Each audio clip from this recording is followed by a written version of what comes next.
The birth and rampage of the Hulk, just like countless days before, Naruto once again found himself being hunted down through the streets of Konoha for crimes he never committed. It all began when he attempted to step inside yet another shop, only to be forcefully thrown out on sight. The moment he hit the ground, the crowd turned hostile, hurling whatever they could get their hands on at him. From that point onward, he had been sprinting endlessly, as though the entire village had united against him. At first, his small body and nimble steps gave him the edge to slip past his pursuers, but time was not on his side. His lungs burned, his legs grew heavy, while more and more people rotated in to continue the chase. It was like an endless relay, new attackers replacing the exhausted ones without pause. The situation worsened when Chunin began joining the mob, cutting off possible escape routes. His frantic run eventually led them all into one of Orochimaru's abandoned hideouts, and deeper into a chamber that housed a towering cylinder filled with glowing green liquid. The mob, obsessed only with capturing their demon, didn't even notice where they had wandered. Though only a child, Naruto had learned a thing or two from being relentlessly hunted his entire life. Being the village prankster had sharpened his instincts for survival, and the moment he slipped into that room, his eyes darted to the best possible hiding spot. Unfortunately, the only viable choice was perched atop the enormous green container. The dim chamber and eerie glow worked to his advantage. No one would think to check such a spot. With its sheer height, unless someone climbed, he would remain hidden. By sheer luck, he discovered an old ladder rusting behind the tank. Without hesitation, he scaled it halfway, snapping the ladder off before anyone entered. Now all he had to do was stay still and quiet. Unbeknownst to him, the very tank he hit upon contained remnants of Orochimaru's forbidden experiments. Once considered the Sandame's most promising student, the snake Sannin had been obsessed with creating the perfect soldier. He had concocted a serum designed to push humans beyond their natural limits, granting monstrous strength, though every single subject perished before stabilizing. Orochimaru believed he had perfected the mixture, but needed hardier hosts. Dozens of human test subjects, even those with Kekkei Genkai, had been transformed into uncontrollable monstrosities. The failures nearly killed him, and his research drew the Hokage's suspicion. Forced to abandon the project, he left behind this hidden laboratory and its dangerous relics, until Naruto stumbled into it by chance. Fate, it seemed, had cruel plans. The villagers scoured the lab, frustrated and uneasy, yet determined. Today they intended to end what they saw as the demon fox's mockery once and for all. They had him cornered, exits sealed, nowhere left to run. The boy's doom felt inevitable. And then destiny struck. As one villager moved into position, Naruto shifted slightly, enough to lose his footing. He slipped and plunged directly into the glowing vat below. The instant his body hit the substance, agony consumed him. His skin burned, his veins seared as the liquid forced itself through his pores and into his bloodstream. He thrashed desperately, searching for something to grip, but the tank offered nothing. Darkness claimed his vision, and just before consciousness left him, he caught a glimpse of his hands swelling, turning an unnatural green. His scream was swallowed as the liquid engulfed him. Above, the villagers peered down, delighting in his torment. After years of tormenting him, perhaps fate had finally delivered their justice. Watching him writhe gave them grim satisfaction. If he died here, it would be blamed on his own recklessness, not their cruelty. But their smiles faltered. The liquid inside the tank began to diminish, draining unnaturally fast. Soon, the boy's small form was nowhere to be seen. In its place, a massive shadow stirred, rising from the vat. As they stepped closer, horror etched across their faces. A towering figure, hulking, green-skinned, and radiating fury, rose to its feet. The tatters of an orange jacket clung to its frame, and faint whisker marks etched its monstrous face. The giant's first act was to slam a fist against the glass, shaking the chamber. The reinforced wall barely held, and the crowd finally realized the scale of their mistake. Panic erupted. Civilians trampled each other in a mad rush to the exits, while the towering beast barreled forward, scattering bodies like bowling pins. The commotion triggered an immediate red alert throughout the village. The clash of foreign power with the Kyuubi's chakra set alarms ringing in every ninja's mind. Believing the Ninetales itself had broken free, shinobi forces, led by the hokage, mobilized instantly. They arrived just in time to witness terrified villagers fleeing, pursued by the enormous green monster. The creature paused, glaring at the assembled ninja, muscles coiled with rage. Even seasoned fighters hesitated at the sight. A 10-foot green giant in the heart of Konoha was not in any manual. For a moment, both sides stood frozen, uncertain.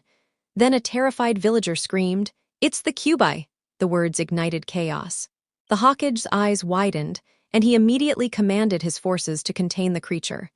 Subduing it came first. Questions would wait. At the same time, he ordered those responsible for the mob rounded up and delivered to Ibiki for interrogation. 300 elite shinobi surged forward. Taijutsu specialists led the charge, relying on speed and strength. Yet every blow they landed bounced off the creature's body like rain against stone. Its fists swung with devastating reach, each strike forcing entire squads to dive for their lives. Realizing brute force was futile, they shifted tactics. Wires and coordinated assaults aimed to restrain the monster. For a moment, they nearly succeeded, until with a surge of raw power, the green behemoth tore through the bindings and hurled shinobi aside.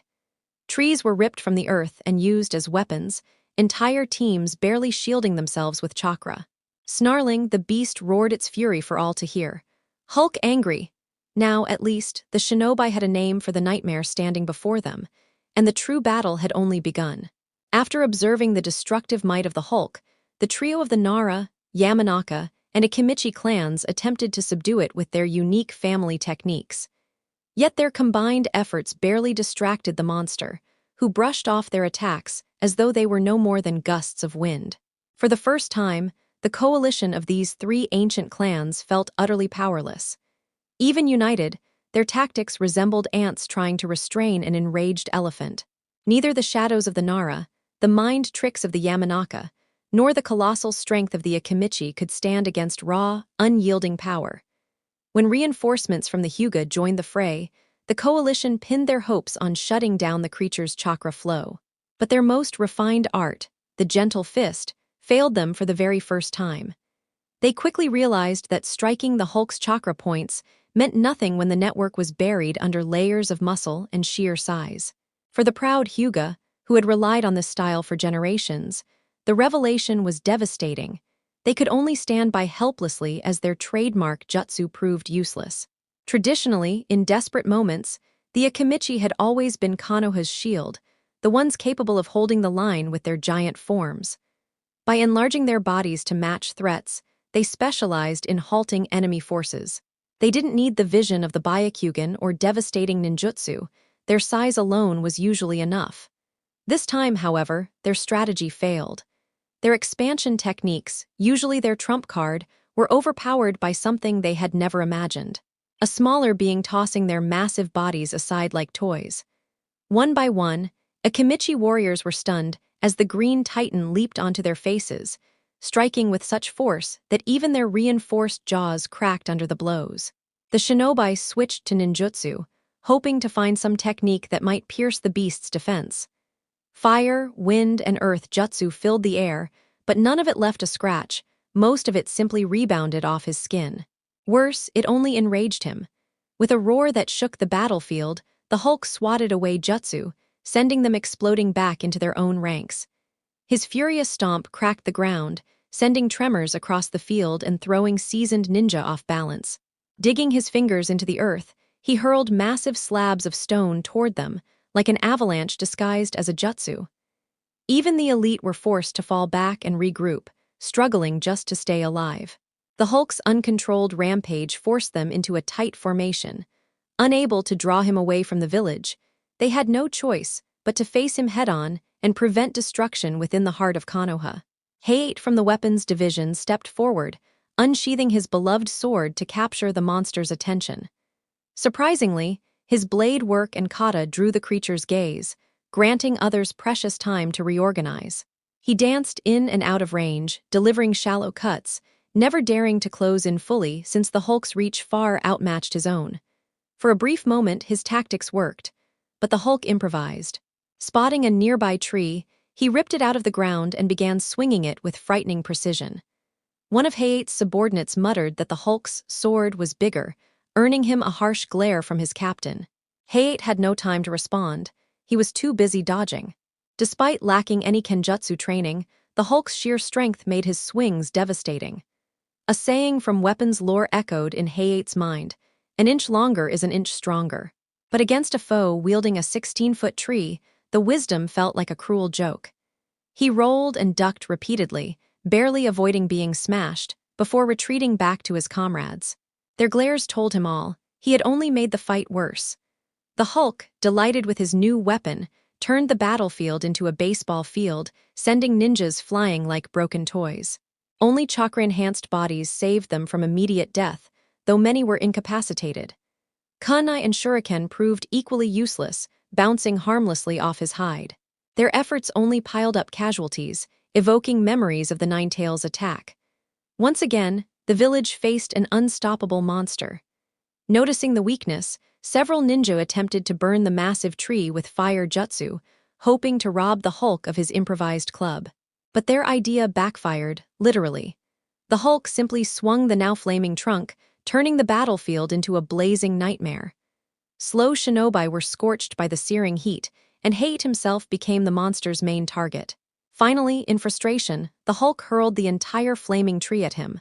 For Hayate, it was a humiliation he would never live down, defeated not by a blade, but by a burning tree.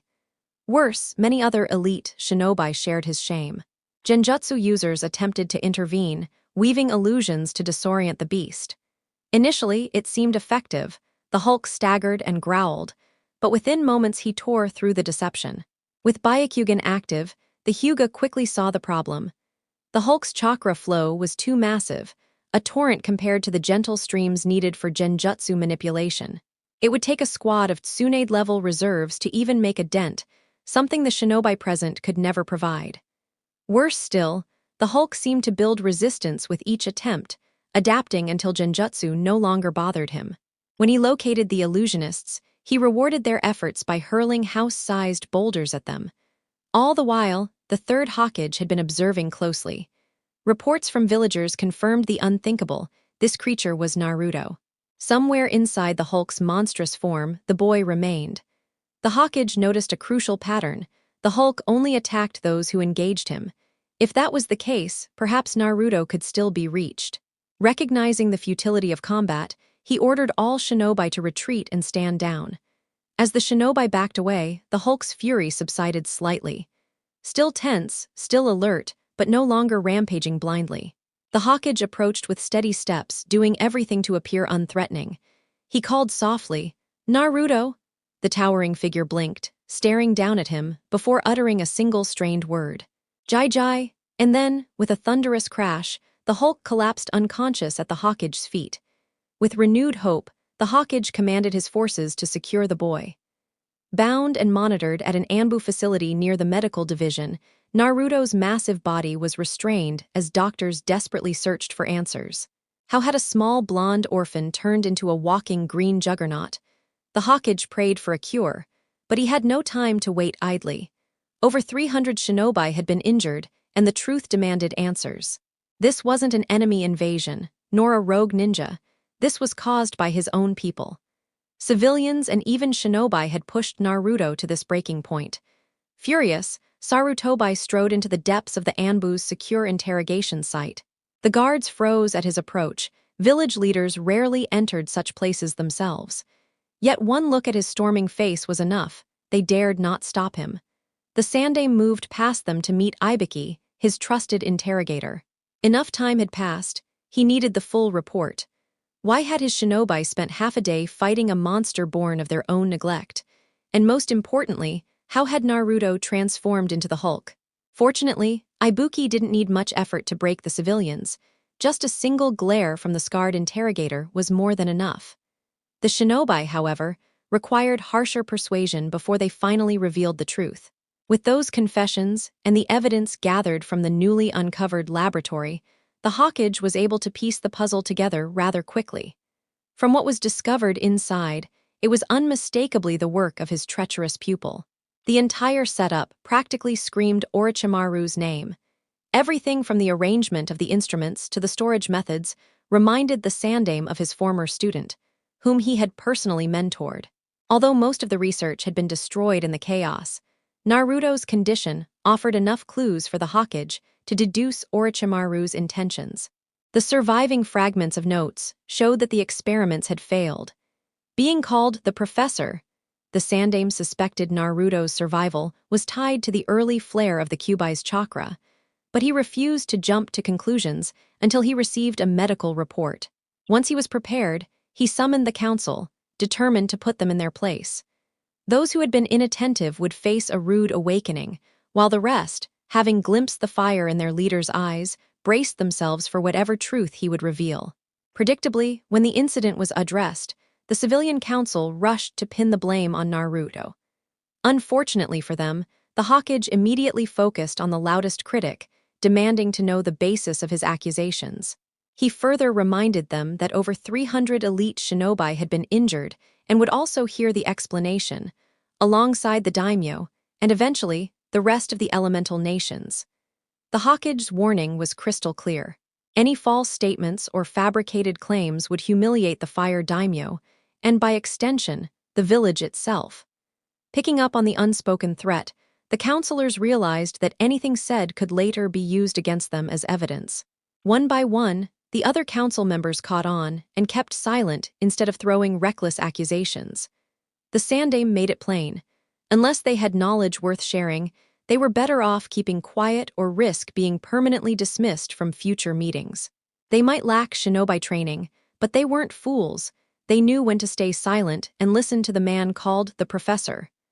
Instead of diving straight into the report, the Hokage began with a history lesson on shinobi villages. Many on the council were stunned to learn the origins of the tailed beasts, as they had once been gifts distributed by the Shodai Hokage, Hashirama Senju, in hopes of promoting peace. Instead of unity, it led to the bloody shinobi wars. He also explained that Konohagakure's strength wasn't solely due to the Hokages, but largely because it had always possessed the Kyuubi, until its release during the recent disaster. He clarified another misconception.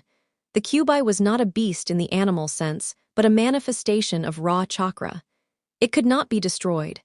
To demonstrate, he produced a transparent jar and filled it with ryo, comparing the coins to the Kyuubi's chakra and the jar to a child's body. This analogy made it clear. A Jinchuriki's role was to contain the tailed beast, and because the entity was pure chakra, the host could tap into its powers. Like fire in the hands of early humans, it could be a source of progress or destruction. Before objections could arise, the Hokage delivered another fact. Both Iwagakure and Kumigakure already possessed 2 Jinchuriki each.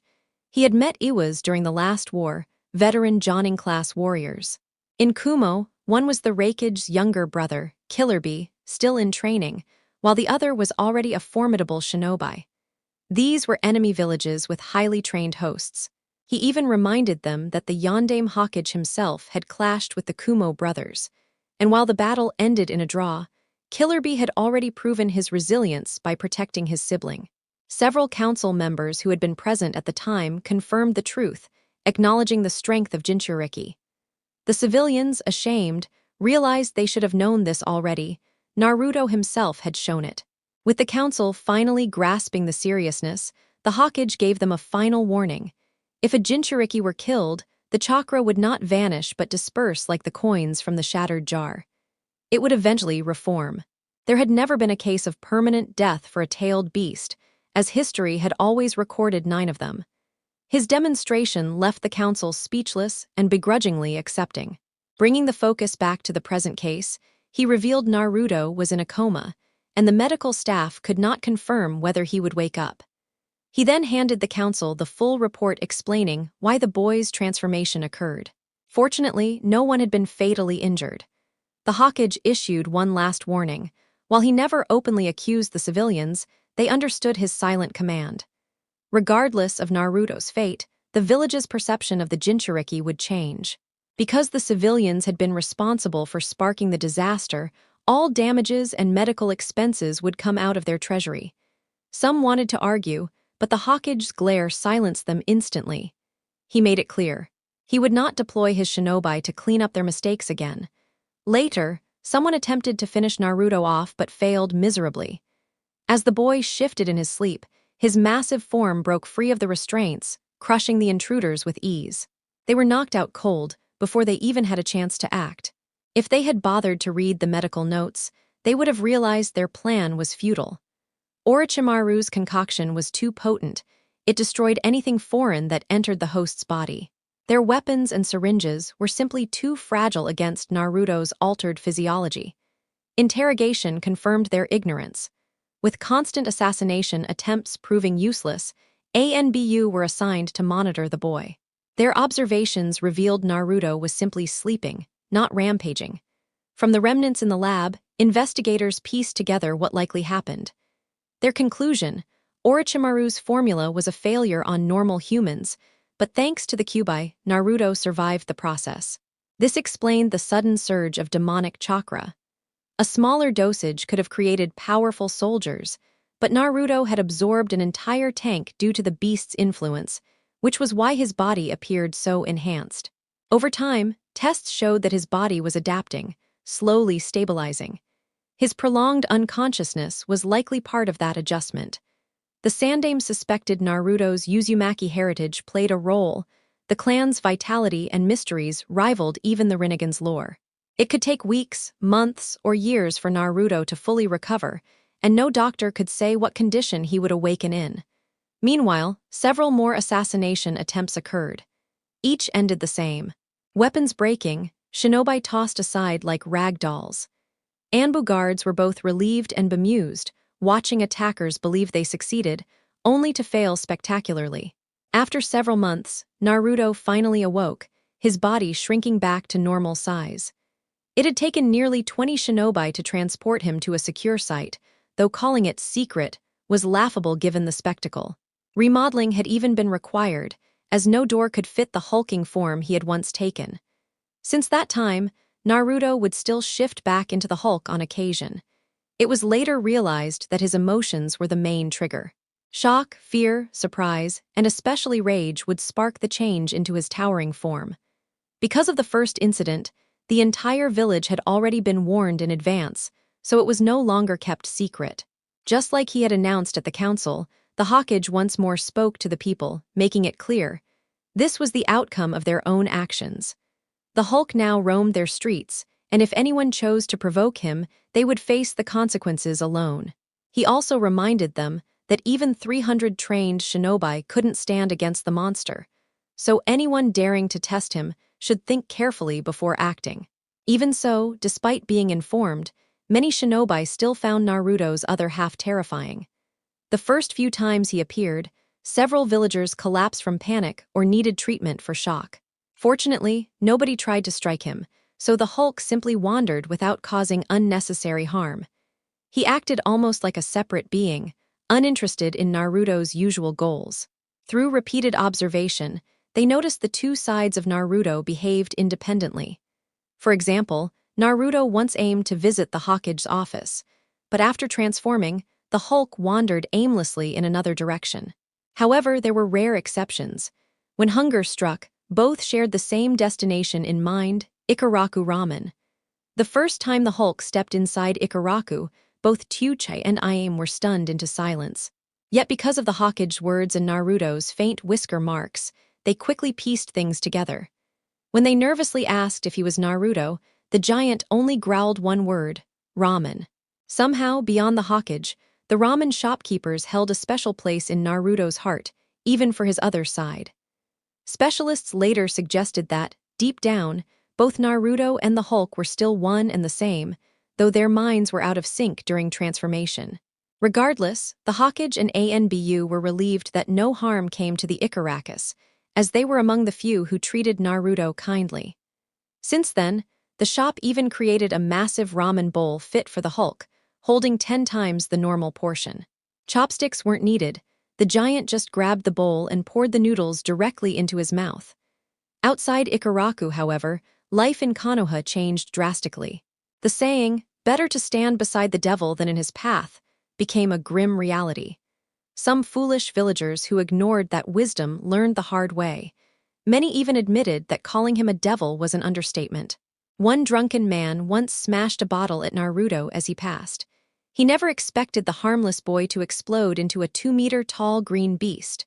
What followed became known in ninja reports as Naruto hulking out on the villager. The enormous figure smashed him with a bench and stomped him repeatedly into the dirt. Horrified onlookers stayed frozen, afraid of drawing his attention. In that moment, they truly understood the Hokage's warning. After witnessing that, no one doubted the Hulk's destructive strength. To civilians unfamiliar with real battles, he was like a nightmare pulled from children's tales. To them, seeing him was no different from witnessing the Nine Tails, just in a different form. Though everyone knew the fox was sealed within Naruto, their minds now saw the Hulk as the real monster. In fact, some even whispered that he was stronger than the beast itself. After all, most had never actually seen the Kyuubi, only heard stories. Without realizing it, the Hulk slowly began to replace the Kyuubi's image in their memories. While they would never forget the fox's destruction, the green giant overshadowed it with each appearance. In their eyes, Naruto no longer symbolized the Kyuubi, he was the Hulk. Returning to the scene with the drunkard, once the Hulk had finished venting his rage, he stomped one final time before leaving. Everyone gave him a wide berth as he walked on, his massive frame casually knocking over trees and damaging old structures. If something irritated him, it was reduced to rubble. Luckily, it was usually abandoned buildings. By now, people instinctively moved aside whenever he appeared, not only because he towered twice their height, but also because of frightening rumors. Tales spread of a rogue ninja who was crushed beneath his foot and dragged along the dirt. The only thing left to identify the corpse was a scratched headband. When the shinobi dug out the drunken villager, they were surprised to find him still alive. Curious villagers gathered to see the fool who had dared provoke the Hulk. Strangely, some children thought it was amazing, seeing how the giant punished someone who had harassed others before. To them, the Hulk left a better impression than the Kyuubi ever had, especially since they already disliked the drunk. The man survived, though badly battered, with a permanent footprint scarred into his body. While recovering in the hospital, his horrified expression never faded. No charges were pressed. After all, he had brought it upon himself. From then on, Naruto was constantly monitored by ANBU, not to protect him, but to control him should the Hulk emerge again. The Hokage himself was shocked at how often the Hulk surfaced, and that the village still stood afterward. He recalled vividly the effort it once took to restrain the monster, if one could even call it restraining. In truth, only Naruto's presence prevented true catastrophe. Over time, the Hulk's sudden appearances became routine. People learned that if you didn't bother him, he wouldn't bother you. Surprisingly, the children of the village began following him around. Unlike adults, they had seen firsthand how the Hulk crushed those who provoked him, so they kept their distance, yet admired him deeply. At first, kids only trailed behind him to watch, but soon their awe turned into admiration, even hero worship. Stories of the Hulk spread through households, usually about him putting bullies in their place.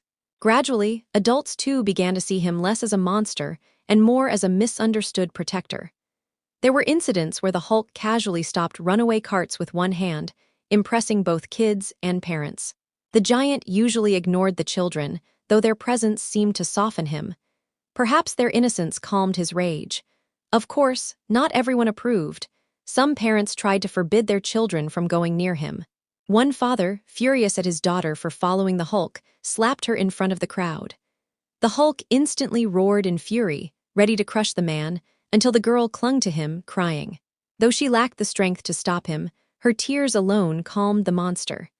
In full view of shocked villagers, the Hulk carefully picked up both father and daughter and carried them to the hospital. The medics were nervous, but the Hulk gently handed over the man, then turned to the girl and spoke in his broken dialect. "Mara, listen. Father important, family matter, family smile, Hulk smile." The girl, wiping her tears, nodded. The giant then placed his massive hand over her shoulder to comfort her, before pointing at the injured father. "Father hurt Mara, father hospital." It wasn't eloquent, but everyone understood. With that, the Hulk leapt away, vanishing into the village skyline. Days later, the children once again found him, and Mara was among them. That moment convinced her father to allow her to stay with her friends. From that day forward, more civilians began to accept the Hulk. Their acceptance grew even further when he saved several children from a wild bear that had entered the village. With so many young witnesses, the story spread like wildfire.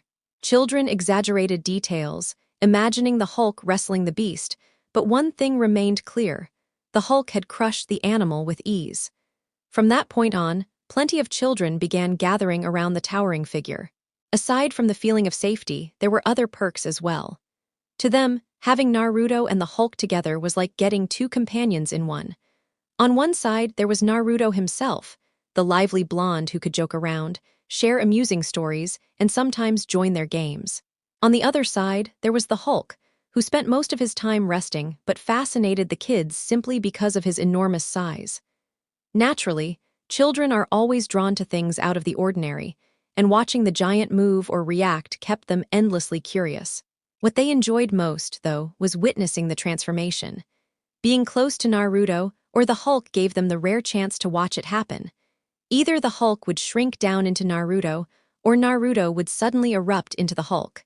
Both sights left them wide-eyed with amazement. Unfortunately, since Naruto lacked proper control, he couldn't trigger it on command, so the children hung around him hoping to catch one by luck. Even something as small as a sneeze could bring out his other side. This was usually the moment the children waited for, since no two transformations looked exactly the same. The Anbu had grown used to it after watching many times, but even the medical experts couldn't explain the sudden shifts. A simple sneeze would cause him to expand like a balloon, the Hulk appearing and looking around confused, as if wondering what had just happened. His puzzled expressions always made the children burst out laughing, and when the giant scratched his head not knowing why, they laughed even harder. Naruto himself enjoyed their company as well. Having lived in isolation for so long, he craved interaction and attention, and hearing children laugh at his antics filled that void. That's why he often entertained them with his stories, mischievous past, and silly jokes, which usually ended in cheerful laughter. Their joy seemed to lighten his spirit, and he was especially pleased whenever some of the kids called him their leader. The Hulk, on the other hand, kept his thoughts hidden, but he didn't seem to mind the children's presence either. Most of the time, he appeared more curious than irritated, since they couldn't really bother him in any way. To onlookers, the scene was like something out of a nature film, tiny birds perched atop a massive animal. Sometimes the children even placed flower crowns on his head without him realizing, which amused the villagers and shinobi alike. The Hulk never reacted much to these pranks, which only raised his image in the eyes of many, so long as no one was foolish enough to provoke him. Of course, some die-hard Kyuubi haters still believed it was nothing more than a trick. Yet as time passed, fewer dared to speak against him openly. Not because they had suddenly accepted him, but because doing so made them the target of mockery from other villagers. It was like burning yourself on purpose and then complaining about the pain. With the Hulk, it was the same logic: mess with him, and you had no one to blame but yourself. On top of that, those who caused trouble had to pay the price. They were forced to cover the costs of any damages, including those caused during Hulk's appearances. This rule discouraged further attempts, since the expenses were massive. Ironically, Konoha began looking far better thanks to all the repairs and upgrades that resulted. Some of the offenders had been wealthy merchants and influential civilians, which allowed the hokage to seize their assets legally for the benefit of the village. After the first incident, where the civilian council had to foot the bill, they stopped interfering altogether. That was why many of the rich and powerful no longer dared to oppose openly. There were, however, a few extreme attempts, such as hiring outside forces to cause harm. Unfortunately for them, they hadn't accounted for the reality of Naruto's transformation. Even those who believed the rumors couldn't have imagined the scale of the Hulk in person. A towering, unstoppable giant was not something they were prepared for. In some cases, the Anbu had to pry open his enormous hands to free trapped shinobi, as the Hulk sometimes forgot he was still holding someone. On the other hand, Naruto and his alter ego were surprisingly well received by many shinobi clans. The more they observed, the more they realized that having Naruto as an ally seemed to influence the Hulk as well. The giant no longer glared with hostility, but instead regarded them with neutral, indifferent stares. To him, the shinobi of Konoha were neither enemy nor friend, simply tolerated because of Naruto. The Akimichi clan, in particular, admired his alternate form. They were not intimidated at all. In fact, they welcomed the idea of another clash, often joking with Naruto that next time, they hoped he wouldn't hit them as hard. This camaraderie earned Naruto an invitation to many of their banquets. The Akimichis were known for their endless celebrations and generosity, which made Naruto feel right at home with them. Since food was at the center of their lifestyle, they also owned many eateries. Whenever they saw Naruto, they often treated him to meals, which strengthened his fondness for them. Even the Hulk seemed comfortable around them, showing up unannounced at a few of their feasts. The whole clan went silent at first, waiting to see what he'd do, but when he simply ate along with them, everyone relaxed. At one point, an oblivious Akimichi patted him on the back and was sent flying into a wall. The clan roared with laughter, and even the Hulk joined in, though he didn't fully understand the humor. The Akimichis found his behavior surprisingly relatable. He growled if anyone touched his food, which fit perfectly with their own tendencies. Even Choji, normally gentle and shy, would fight to the end if someone tried to take his last chip. To them, the Hulk's refusal to back down against larger opponents was admirable. Being the strongest clan in physical strength, they respected anyone willing to match them in raw power. Other clans, like the Hyuga, were also forced to reconsider their ways after the battle. Reports of Orochimaru's involvement left them shaken, since the possibility of him creating an army of Hulks meant their traditional methods might not hold up. If they failed to defend Konoha in such a scenario, their prestigious status would crumble. Seeing the Hulk firsthand made them rethink their techniques. Even if Orochimaru couldn't replicate the exact transformation, his genius meant he could produce something equally dangerous. This led to major changes within the clan, including research into elemental jutsu and adapting their gentle fist style accordingly. It was during this process that Hayashi discovered his elder daughter, Hinata, had a strong water affinity. Unlike the earth alignment their style was built around. This realization explained her struggles in training and highlighted how tradition had blinded them to elemental compatibility. Thanks to this, the Hyuga finally started questioning old customs, something that might not have happened without the Hulk's rampage. The Anbu also wanted a rematch, but the Hokage forbade it, since Naruto still couldn't control his transformations. Instead, they could only talk about it, which helped Naruto learn more about his other half.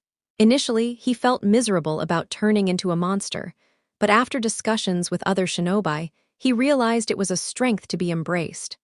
Just like they said, a ninja should use every tool available, and the Hulk was no exception. Because of this, the Hokage allowed people to speak openly about the incident. It wasn't exactly a secret.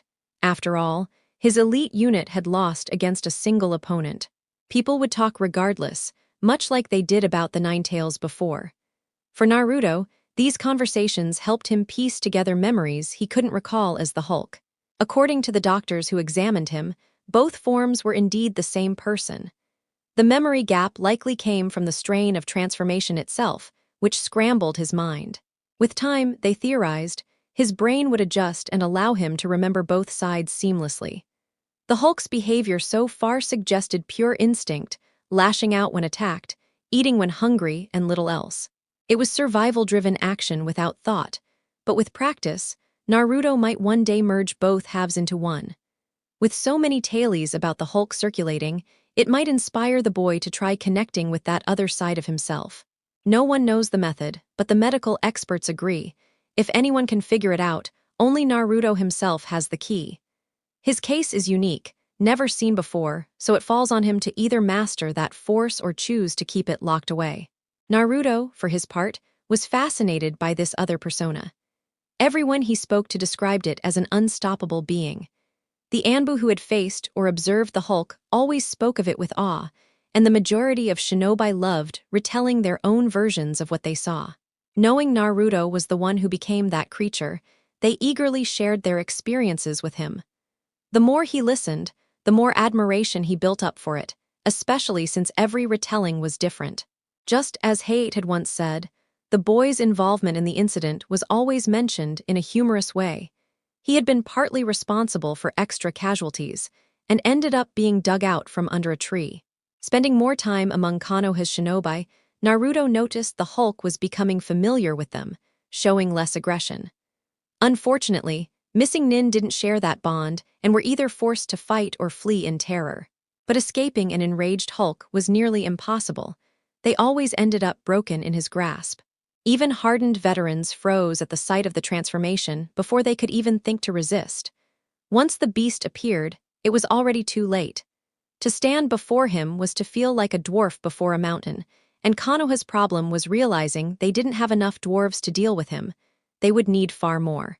When the Anbu eventually showed up, some captives begged to be rescued from the monster, swearing they'd do anything to get away. The Anbu only made things worse by admitting they couldn't order the Hulk around and had to wait until he lost interest. The captured shinobi thought they were being mocked, but sadly, it was the truth. A few were told to play dead, which didn't improve their situation. Everyone in Konoha's Black Ops knew that regular weapons and jutsu were useless against the Hulk. Nothing known could stop him, not even slow him down. The best strategy was to distract him long enough to escape. The Anbu could only sympathize with the victims. They had been through the same ordeal themselves. In the end, prisoners spilled everything just to avoid being near the beast again. To them, the Hulk wasn't a myth. He was a nightmare given flesh.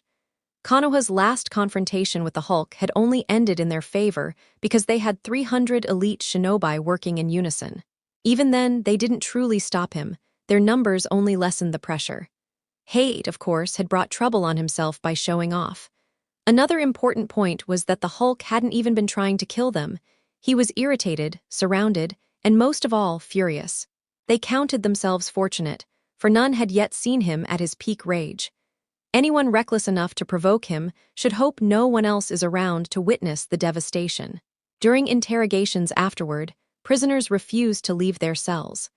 Only when threatened with the Hulk's return did they confess everything before slamming their own doors shut. They never realized the steel doors would have been useless against the giant if he truly wanted in. For the prisoners' sanity, interrogators kept that truth hidden. The Hulk had clearly left scars in their minds. Ibiki even mused that he might learn a trick or two from such fear. The confessions not only exposed village secrets, but also revealed their employer, a council member who had been selling intel beyond Konoha. In the end, the hokage was satisfied with the results. Already, rumors about the Hulk were spreading, growing into legend. Other cases of rogue nin appeared, but none lasted long. As Hulk, Naruto could travel wherever he pleased, shadowed only from afar by Anbu. The giant was untouchable, yet seemed to prefer solitude. Perhaps Naruto was right when he explained it only emerged when he was furious, maybe acting as a release. Within the village, everyone knew him. Outsiders, however, didn't. Once, when the Hulk returned through the gates, the guards thought they saw a body beneath his foot. It turned out a foolish shinobi had tried to ambush Naruto mid-transformation and had been flattened. He survived, barely, with shattered bones and a ruined face, unrecognizable until he gave his name. From that day on, gate guards inspected the giant's feet each time he returned.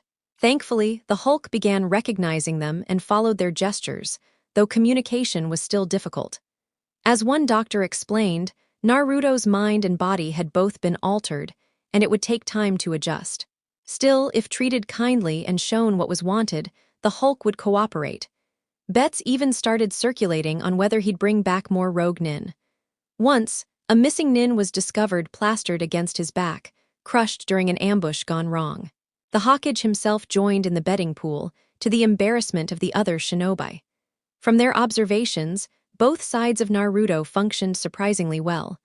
The Hulk was nearly indestructible, but the hokage still worried for the boy he saw as a grandson.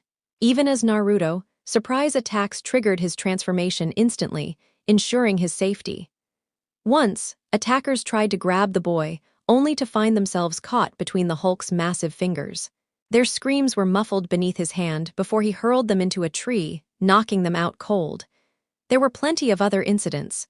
Some shinobi panicked and struck first, only to be steamrolled. Others attacked from a distance, but they too were crushed by his charges. Even skilled opponents who dodged were finished by a devastating clothesline. The Hulk rarely lingered afterward, leaving them unconscious for the guards to drag away. Iwa shinobi, in particular, suffered when their earth jutsu crumbled against him. One survivor ended up in a mental ward, begging never to be released again. Not that this stopped Anko. She had her own brutal style, mocking prisoners by asking how it felt to be treated like dirt, reminding them the Hulk hadn't even noticed crushing them. True or not, the humiliation stuck, and Anko turned it into her own interrogation weapon, inventing more ways to break them with shame. When the Hokage finally deemed it safe, Naruto was allowed to return to the academy. Though he missed his friends, he understood why the old man wanted him to take time away. No one wanted the Hulk erupting inside a classroom. The Hokage often imagined the chaos if that happened, remembering too vividly the times the beast had thrown tantrums in open spaces. To him, Naruto was still a beloved grandson, but the other side made even hugs seem dangerous. The Sandaime also hoped Naruto would learn to connect with his alter ego so it wouldn't spiral out of control. After long council discussions, the decision was clear. The Hulk would be left alone to act freely. Thus, the Hokage issued a public notice. No shinobi was to interfere with the giant under any circumstances. For half a year, Naruto roamed aimlessly through the village while the rest of his peers kept up with their academy lessons. Though he referred to them as friends, in truth they were more like acquaintances, since none of them bothered to look for him during his long absence. That was why none of them knew anything about his state or what he had been through. Rumors spread across Konoha about a towering green beast running wild, but no one ever linked it with the class clown who was known as the Dead Last. Villagers spoke of the Hulk appearing, never Naruto turning into the Hulk. To anyone who wasn't directly involved, it was unimaginable to connect a scrawny kid, barely 3 feet tall, with a hulking monster 4 times that size. So when Naruto returned to the academy and transformed in front of his classmates for the first time, the reaction was complete shock. Even Uruka and Mizuki were left stunned. Reading a mission report was one thing, but standing in the same room as that enormous figure was terrifying. The classroom instantly felt tiny, especially with a giant twice Uruka's height and several times his width trying awkwardly to make himself look smaller. The Hulk only appeared mildly embarrassed, but mostly irritated at the cramped space. Not long after, Naruto was asked to spar in class, with Mizuki as his opponent. The teacher tried to prove that speed and technique outweighed size, but the demonstration failed spectacularly. Mizuki zipped behind the Hulk and kicked the back of his knees, expecting him to collapse. Instead, the towering body fell straight backward, crushing Mizuki beneath him like a falling boulder. When the Hulk stood back up, Mizuki was nowhere in sight. Only a twitching leg sticking from the giant's back showed that he was alive but wedged against him. Uruka could only sigh at the ridiculous sight. The students were left in awe. Even Sasuke, the prodigy of their class, grew cautious of this new side of Naruto. The once useless prankster now dwarfed their instructors like an adult among children. One memory that lingered was when he accidentally ripped the classroom door off its hinges and walked in still holding it. Trying to hide his embarrassment, he handed it back to Mizuki, nearly flattening him in the process. Sasuke wasn't foolish enough to pick a fight he couldn't win. Kiba, on the other hand, lacked that restraint. He stood on a desk to issue a challenge, jabbing a finger at the Hulk's nose and demanding recognition as the pack's alpha. Before he could finish, the Hulk sneezed with thunderous force, blasting Kiba across the room and out the window, leaving him unconscious. From then on, both Kiba and Akamaru steered clear of the green monster, much to the amusement of the rest of the class.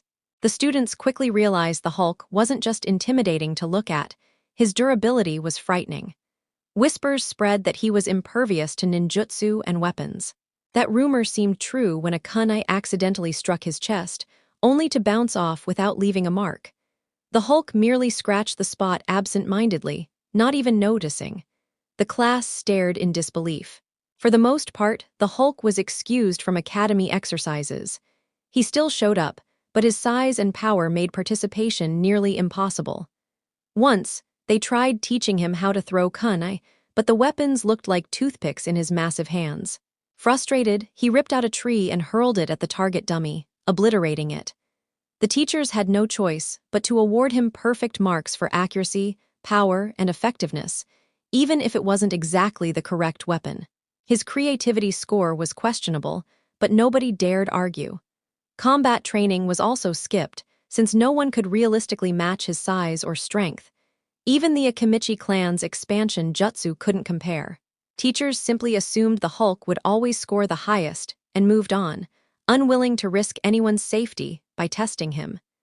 Naruto himself tried participating whenever he wasn't transformed, but his emotional instability made controlling the change difficult. Before this, he had already been the lowest-ranked student. Now, with the Hulk taking over so often, his academic progress was stuck. His frustration only worsened matters. The academy staff debated how to handle him. Eventually, they agreed to grade Naruto and the Hulk separately, then merge their results. This unusual system caused Uruka endless headaches but seemed to be the fairest solution. Unbeknownst to Naruto, the Hokage had already decided he would pass regardless of grades. With the Hulk's might, it would be foolish to hold him back, and the council had approved. Since the rampage, even the civilian members began respecting him, realizing he was an asset. ANBU reports confirmed that both Naruto and the Hulk were capable of defeating Jonin-level opponents. The Hokage even filed Hulk's battles under Naruto's mission record. On top of that, the Nine Tails sealed inside him made him an invaluable weapon for the village. Yet on graduation day, Naruto was told he had failed because his points weren't enough. Heartbroken, he sat alone on the swing while his peers celebrated with their families. What made it worse was overhearing parents express surprise that he hadn't passed. Since the Hulk's appearance, many villagers had warmed up to Naruto, even showing him kindness in small ways. When he stopped a runaway cart with one hand, people had applauded. The fruit vendor he saved often tossed him apples in thanks. For the first time, Naruto felt like people believed in him, only to think he had let them down by failing. As he sulked, Mizuki approached with an offer. A secret test that would guarantee graduation. If Naruto could steal the Hokage scroll of sealing, the council would have to recognize his ability. Mizuki explained the danger, warning him that failure would brand him a traitor, but promised that success would erase everything. The test wasn't used anymore due to the risks, but Mizuki framed it as the final chance for an exceptional student. What Mizuki didn't mention was that Naruto already had a guaranteed pass, a fact kept hidden from him. Tricking the boy, Mizuki dangled the false mission as a test of courage. Eager not to disappoint the Hokage or the villagers who had started supporting him, Naruto accepted. That night, determined to prove himself, Naruto slipped into the Hokage's office and retrieved the scroll with ease. He knew the building intimately from spending so much time with the Hokage before the Hulk had ever appeared. Even ANBU patrols failed to catch him. He hadn't expected to suddenly bump into his grandfather figure. On instinct, he whipped out one of his old tricks and unleashed his sexy jutsu, sending the Hokage reeling into dreamland. He honestly hadn't thought it would actually work. He'd originally come up with that move as a joke and never really got the chance to use it until now. Still, Naruto had a destination he had to reach, the spot Mizuki had told him about. It was like a finishing line for this strange test. As Mizuki explained, if he could reach that location first, it would confirm his escape in case anyone came after him. That was why Naruto slipped into the tower earlier than Mizuki's suggested time. He figured nobody would be around. Running into the Hokage had been an accident, but even so, he managed to get their way ahead of schedule. While waiting for Mizuki, Naruto turned his attention to a scroll inside, deciding to practice a technique. It turned out to be the shadow clone jutsu. At first, he groaned, another clone technique, but his determination pushed him on. After all, his greatest humiliation was always failing the Bunshin no jutsu. If he could master this, no one could dismiss him as a failure anymore, since this one was far more advanced. The training ended up taking longer than expected, but since hours went by without anyone showing up, Naruto stuck with it until he had it working properly. When Uruka suddenly arrived instead of Mizuki, Naruto was shocked, which is why he asked if Uruka was supposed to be his examiner. Quickly sizing up the situation, Uruka realized something was wrong and immediately shielded Naruto from Mizuki's trap. Unfortunately, Uruka also had to reveal the truth of the situation. Naruto had never needed to steal the scroll, because he already passed. The real decision had been left for the Hokage to explain, but Mizuki's lies dragged Naruto into this false exam. Naruto had assumed the Hokage had been waiting for him to offer comfort or a reward, but instead, Mizuki's manipulation had lured him into danger. This revelation shocked not only Naruto but Mizuki as well, whose anger boiled over and pushed him to attack. Uruka did everything he could to defend his student, but Mizuki eventually spat out a secret, the village's greatest hidden truth. Uruka tried to silence him but was shoved aside. The words shook Naruto deeply, and before he could even process them, Uruka threw himself in front of Naruto, taking the blow meant for him. Mizuki, frustrated that Naruto still lived, went further, revealing that even Uruka's parents had died because of the demon fox. Yet even bleeding, Uruka defended Naruto, shouting that he wasn't the Kyuubi but one of his most hardworking students. Mizuki lost all patience and prepared to finish both Naruto and Uruka, but something stopped him cold. A crushing aura erupted, a power both Chunin had sensed before during Naruto's years at the academy, but never like this. This presence was overwhelming, freezing them in place. Naruto was on his knees, body trembling, covering his face and chest. His energy pulsed like a beating heart, waves of killing intent thickening the air until it felt like they were drowning in it. It was exactly as the Hokage and the Anbu had warned, but experiencing it firsthand was far worse. Under the moonlight, the form of the Hulk rose, larger and more terrifying than before, still crouched yet towering over them. When it finally stood upright, its furious glare fixed on Mizuki. Uruka had no idea who it was truly targeting, since he too was in its line of sight. Nervously, he edged away, praying the giant wasn't after him. He moved just in time, because in a blur of impossible speed, the Hulk lunged straight for Mizuki. With terrifying force, it rammed him through tree after tree. Mizuki barely survived only by blocking with his giant shuriken, though he was left breathless. He rolled aside, narrowly dodging a crushing blow, then hurled his weapon with all his strength. But just like the report said, it simply bounced off the Hulk's body without leaving so much as a scratch. Staggering backward, Mizuki muttered in disbelief. Impossible, as the Hulk closed in step by step. Trapped against a tree, he was seized by the monster, lifted high, and slammed into the ground in a spinning piledriver that shook the clearing. Mizuki lost consciousness mid-impact, certain he was about to die. Only luck spared him when the tree took the brunt of the crash. Dropping both Mizuki and the broken tree, the Hulk continued to roar and shake the limp Chunin, demanding a reaction. Uruka then noticed he wasn't alone. Anbu had gathered nearby, quietly observing. They were even praising the Hulk's finishing move, joking that one of them had lent Naruto the wrestling tapes. Stunned, Uruka asked why they hadn't stepped in earlier. The masked shinobi simply laughed, saying Naruto had everything under control. They explained that anyone who interfered with the Hulk learned the hard way it was safer to let him handle things. When enraged, he was virtually unstoppable. As Mizuki was carried away, Uruka realized the Hulk's strength wasn't exaggerated. It truly was that overwhelming. Naruto's fury seemed to fuel the transformation, amplifying its power even further. For the first time, Uruka felt awe at his student, realizing the Hulk might even rival the Ninetales in raw force. No wonder the Hokage had insisted Naruto would make an excellent genin. Eventually, Naruto calmed, his massive form shrinking back down as exhaustion overtook him. Uruka caught him, placing his own headband on the boy's forehead with a small smile. "Naruto, you're such a handful," he muttered, echoing Shikamaru's words. Meanwhile, Kakashi was, as always, fashionably late. Other jonin joked he'd probably be late even to his own funeral. He justified his tardiness by claiming it gave him insight into his students' personalities, though most of his peers called it complete nonsense. This year, however, things would be different, because his team wasn't ordinary. Along with the last Uchiha, he was getting Naruto Uzumaki, better known as Naruto Hulk Uzumaki. Hearing that Naruto had gained control over his other self, Kakashi promised himself to treat them as he would any squad, with no special treatment. Still, deep down, he knew one thing for certain: this Hulk was going to be a force like no other. Inside the classroom, their jonin's lateness had already become the main topic of irritation. Naruto, clearly annoyed and simmering with rage, was having difficulty restraining his other side, struggling to keep himself calm but failing more with each passing moment. It wasn't just his Hulk form growing restless, He himself was furious that they had been sitting there for 3 hours waiting. Much like Naruto, Sakura was also overwhelmed with emotion, especially given the situation they found themselves in.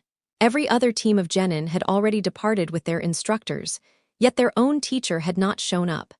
Sakura, though fuming at their Jonin's delay, was even more unsettled by her blonde teammate's state. She didn't care out of compassion, but rather because it felt like watching a volcano seconds away from eruption. Her fear wasn't for Naruto, but for her own survival when it finally blew. Both of them were aware of Naruto's condition, but this time was far worse than usual. His anger was obvious, but the shifting color of his skin and the strange expanding and contracting of his frame made things worse. The very air seemed to pulse with each invisible heartbeat, distorting the atmosphere and making it hard for them to breathe normally. On top of that, the faint tremors echoing through the room pushed them to inch closer to the exit without even realizing it. Had they not been strictly ordered to remain inside until their Jonin appeared, both would have bolted long ago. With no other option, the two genin stayed pressed close to the door, as far as possible from their unstable teammate, ready to escape at the slightest trigger. Meanwhile, the last Uchiha acted casual, but the sweat running down his forehead and his clenched fists betrayed his nerves.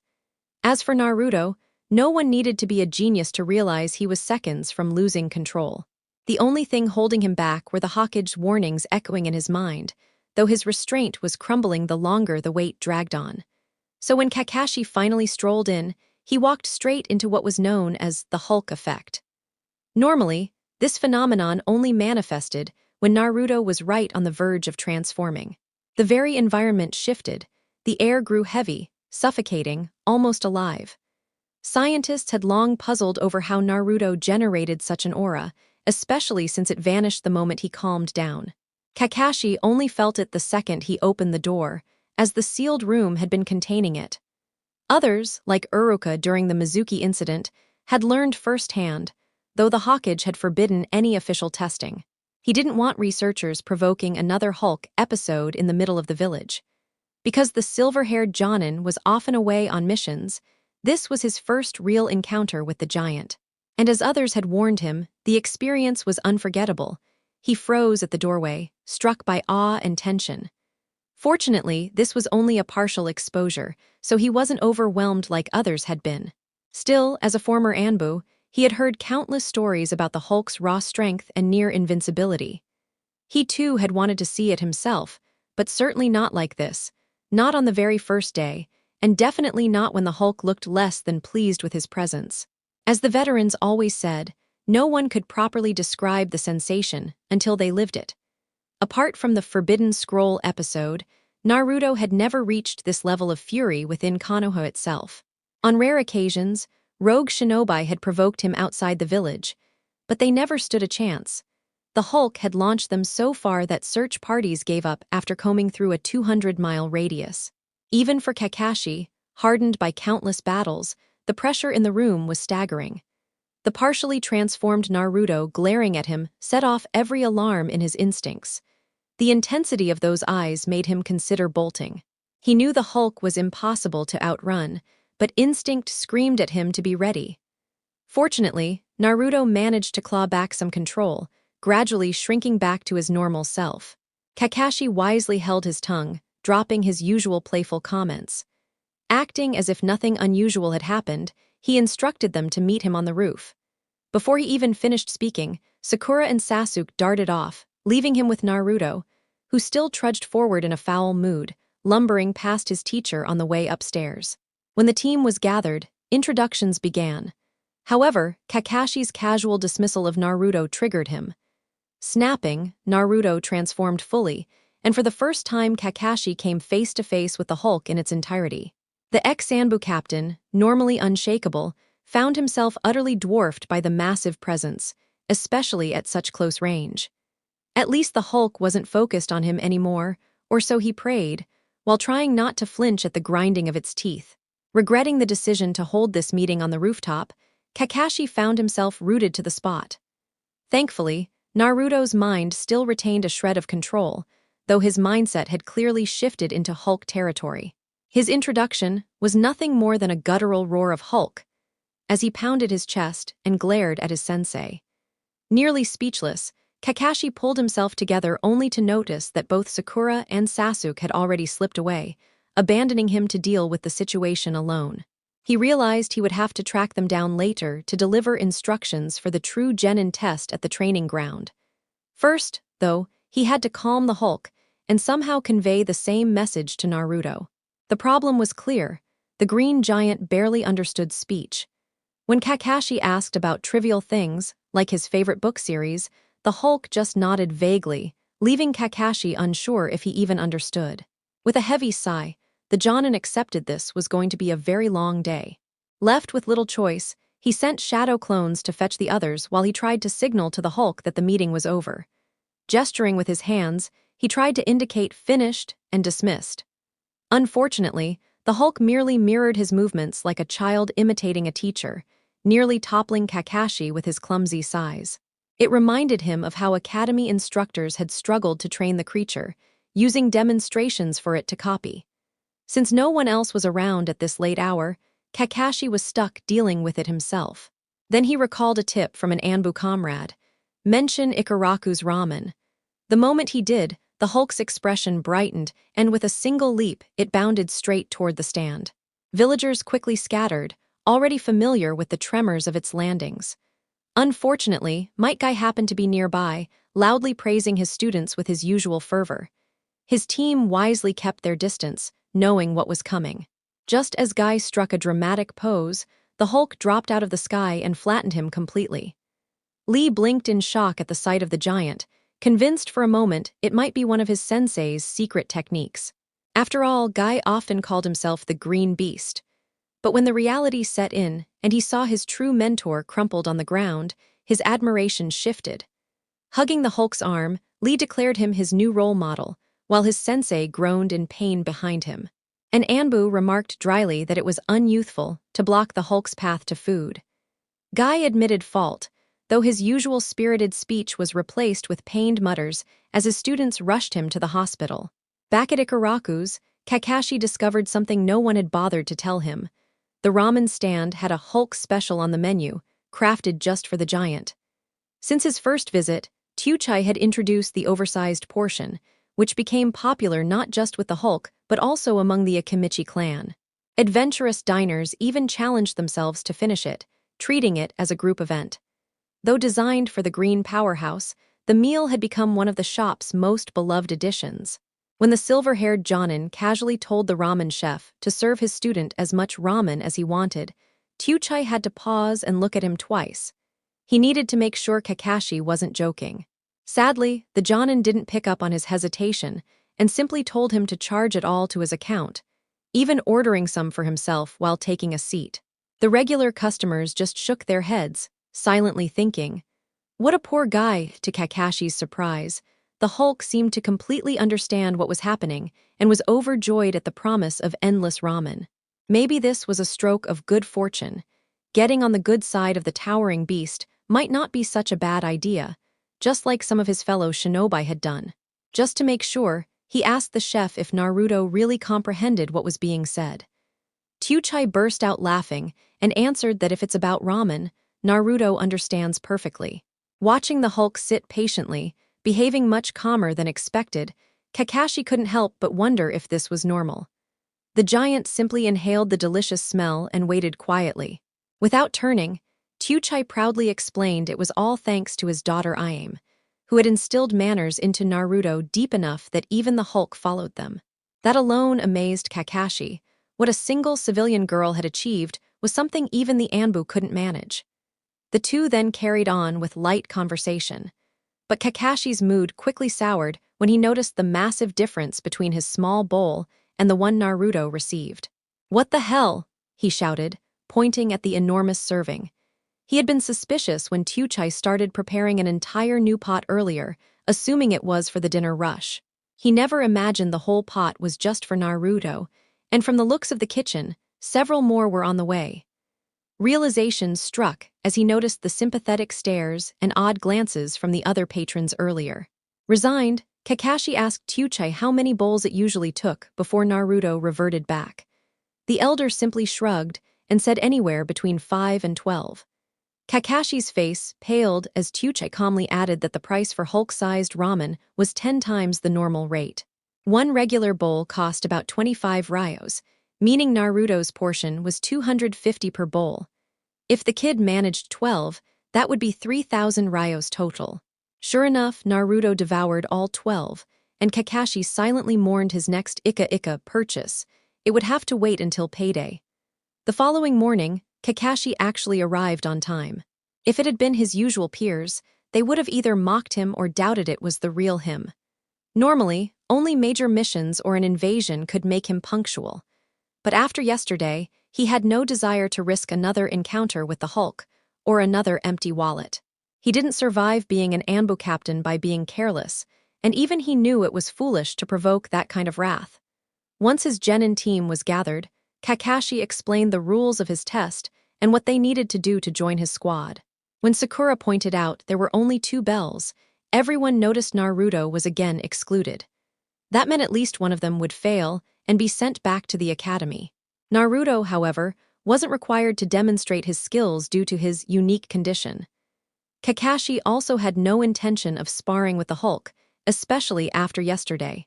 He had already heard the warnings from others, and seeing it firsthand confirmed he didn't want to test it in battle. The genin were obviously annoyed. It felt unfair that the dead last didn't have to compete. Kakashi countered that life as a shinobi was unfair too, which was exactly why wars existed. Even special cases like Sasuke, the last Uchiha, still had to prove themselves. Then Kakashi asked the obvious question. Did they really want the Hulk involved in their exam? Both shook their heads quickly, leaving Naruto feeling a bit downcast. But Kakashi wasn't without tact. He told Naruto he wouldn't be idle, he would still be tested, but differently. His assignment was to observe the fight, write an analysis on how it could be improved, and deliver a proper report. Kakashi framed it as early training for becoming Hokage. Knowing Naruto idolized the fourth, he added, "There is always a lesson to be learned." A quote supposedly from the Yondaime himself. That lifted Naruto's spirits enough to accept his role. The bell test unfolded as expected. Sasuke handled most of the action, while Sakura fell quickly to a simple genjutsu. In the end, they failed. Kakashi asked Naruto for his perspective. The boy, though confused, correctly pointed out the test was unfair since they were genin facing a full-fledged jonin. That was exactly the conclusion Kakashi wanted. They couldn't possibly defeat him alone. He reminded them that he was also a former Anbu captain, making the task nearly impossible, and steered them toward the real lesson, teamwork. Quoting his best friend's words, he said, "Those who abandon the mission are trash, but those who abandon their comrades are worse than trash." He hoped they understood, because they were now officially Team 7 and would begin missions together. Though Kakashi remained unsure what the Hokage expected him to achieve with the Hulk, it was going to be a challenge making Naruto work as part of a team, especially with Sasuke's pride and Sakura's nagging. First mission, catching Tora the third Hokage had never imagined he could make a mistake bigger than trusting Orochimaru. What started as a harmless D-rank assignment turned disastrous. Like all rookie teams, Team 7 began with basic, non-lethal jobs. But in hindsight, the Hokage should have classified the Tora mission at least a rank higher. For most genin squads, chasing the feisty cat was annoying but harmless. But Team 7 wasn't an ordinary team, not with Naruto among them. Not only was he the village's most unpredictable child and its Jinchuriki, he also carried the terrifying Hulk within him. Even though Naruto had gained better control, transformations still happened whenever he was startled, upset, or pushed too far. By the time the Hokage realized the danger and alerted his Anbu, it was already too late. A massive explosion shook the marketplace, dust clouds rose into the sky, and one of the larger buildings collapsed. The sound of walls crashing into each other echoed across the village as destruction spread further. The proud market was reduced to rubble, and the chaos showed no sign of stopping. The Anbu had no orders to restrain the Hulk this time, only to save the daimyo's cat. But even that proved nearly impossible before the creature got to it first. When the squad arrived, they found nearly 20 Akimichi struggling to hold the Hulk back in what looked like a bizarre tug-of-war. They linked arms, anchoring themselves while others tried to slow him. All they accomplished was gouging deep trails into the ground as the giant plowed through structures. At one point, the Hulk briefly lost track of the cat and paused to search. Seizing the chance, villagers offered him distractions: melons, roasted meat, giant turkey legs, anything to divert him from his target. Sadly, if it had been ramen, it might have worked better, but they were too far from the stand. The tactic worked briefly until the cat itself reappeared, letting out a loud meow. That single sound reignited the chase all over again. Thankfully, the Anbu arrived just in time to snatch the feline, bringing the chaos to an abrupt end. The Hulk, seeing his objective already achieved, finally stopped. This revealed something new. If the Hulk's target was reached, by him or not, he treated it as mission complete. Some shinobi theorists proposed that this happened because Naruto's original mission was to catch Tora, so even in transformed state, the goal carried over subconsciously. The Hulk didn't know why he needed to catch the cat, only that he had to. If the Hulk had pursued the feline purely out of rage, the destruction would have been far worse. Because the Anbu intervened and seized Tora, the assignment was marked as finished, and Hulk, familiar with these operatives, lost sight of his initial intent. Had his fury been truly focused on the cat, he would have disregarded the Anbu entirely, proving their suspicion correct. By now, everyone knew that once Hulk was unleashed, there was no real way to halt him. The only methods were either eliminating the source of his anger or waiting for him to tire himself out. Capturing the cat beforehand prevented more chaos and ensured its safety. Though Naruto's intelligence dulled when he turned into Hulk, his objective stayed intact. That meant as long as people understood what he wanted, the collateral damage could be reduced. Team 7 had things under control until Naruto caught Tora, got scratched, and snapped. In an instant, everything spiraled into madness. Even the cat panicked and ran for its life. Sadly, there was nowhere it could hide. Hulk smashed straight through every barrier, forcing the terrified feline to keep scrambling for cover. By the time Kakashi and the rest of the team reached the scene, everything had already descended into bedlam. All that remained was destruction on every corner. They could only follow the trail of shattered streets and massive Hulk-shaped gaps ripped through buildings, resembling a tunnel of chaos. As they advanced, they narrowly avoided tumbling carts and collapsing debris, all while taking in the wreckage left behind. Sakura nervously asked Kakashi what they should do, but the one-eyed Jonin wisely acted as though he hadn't heard her.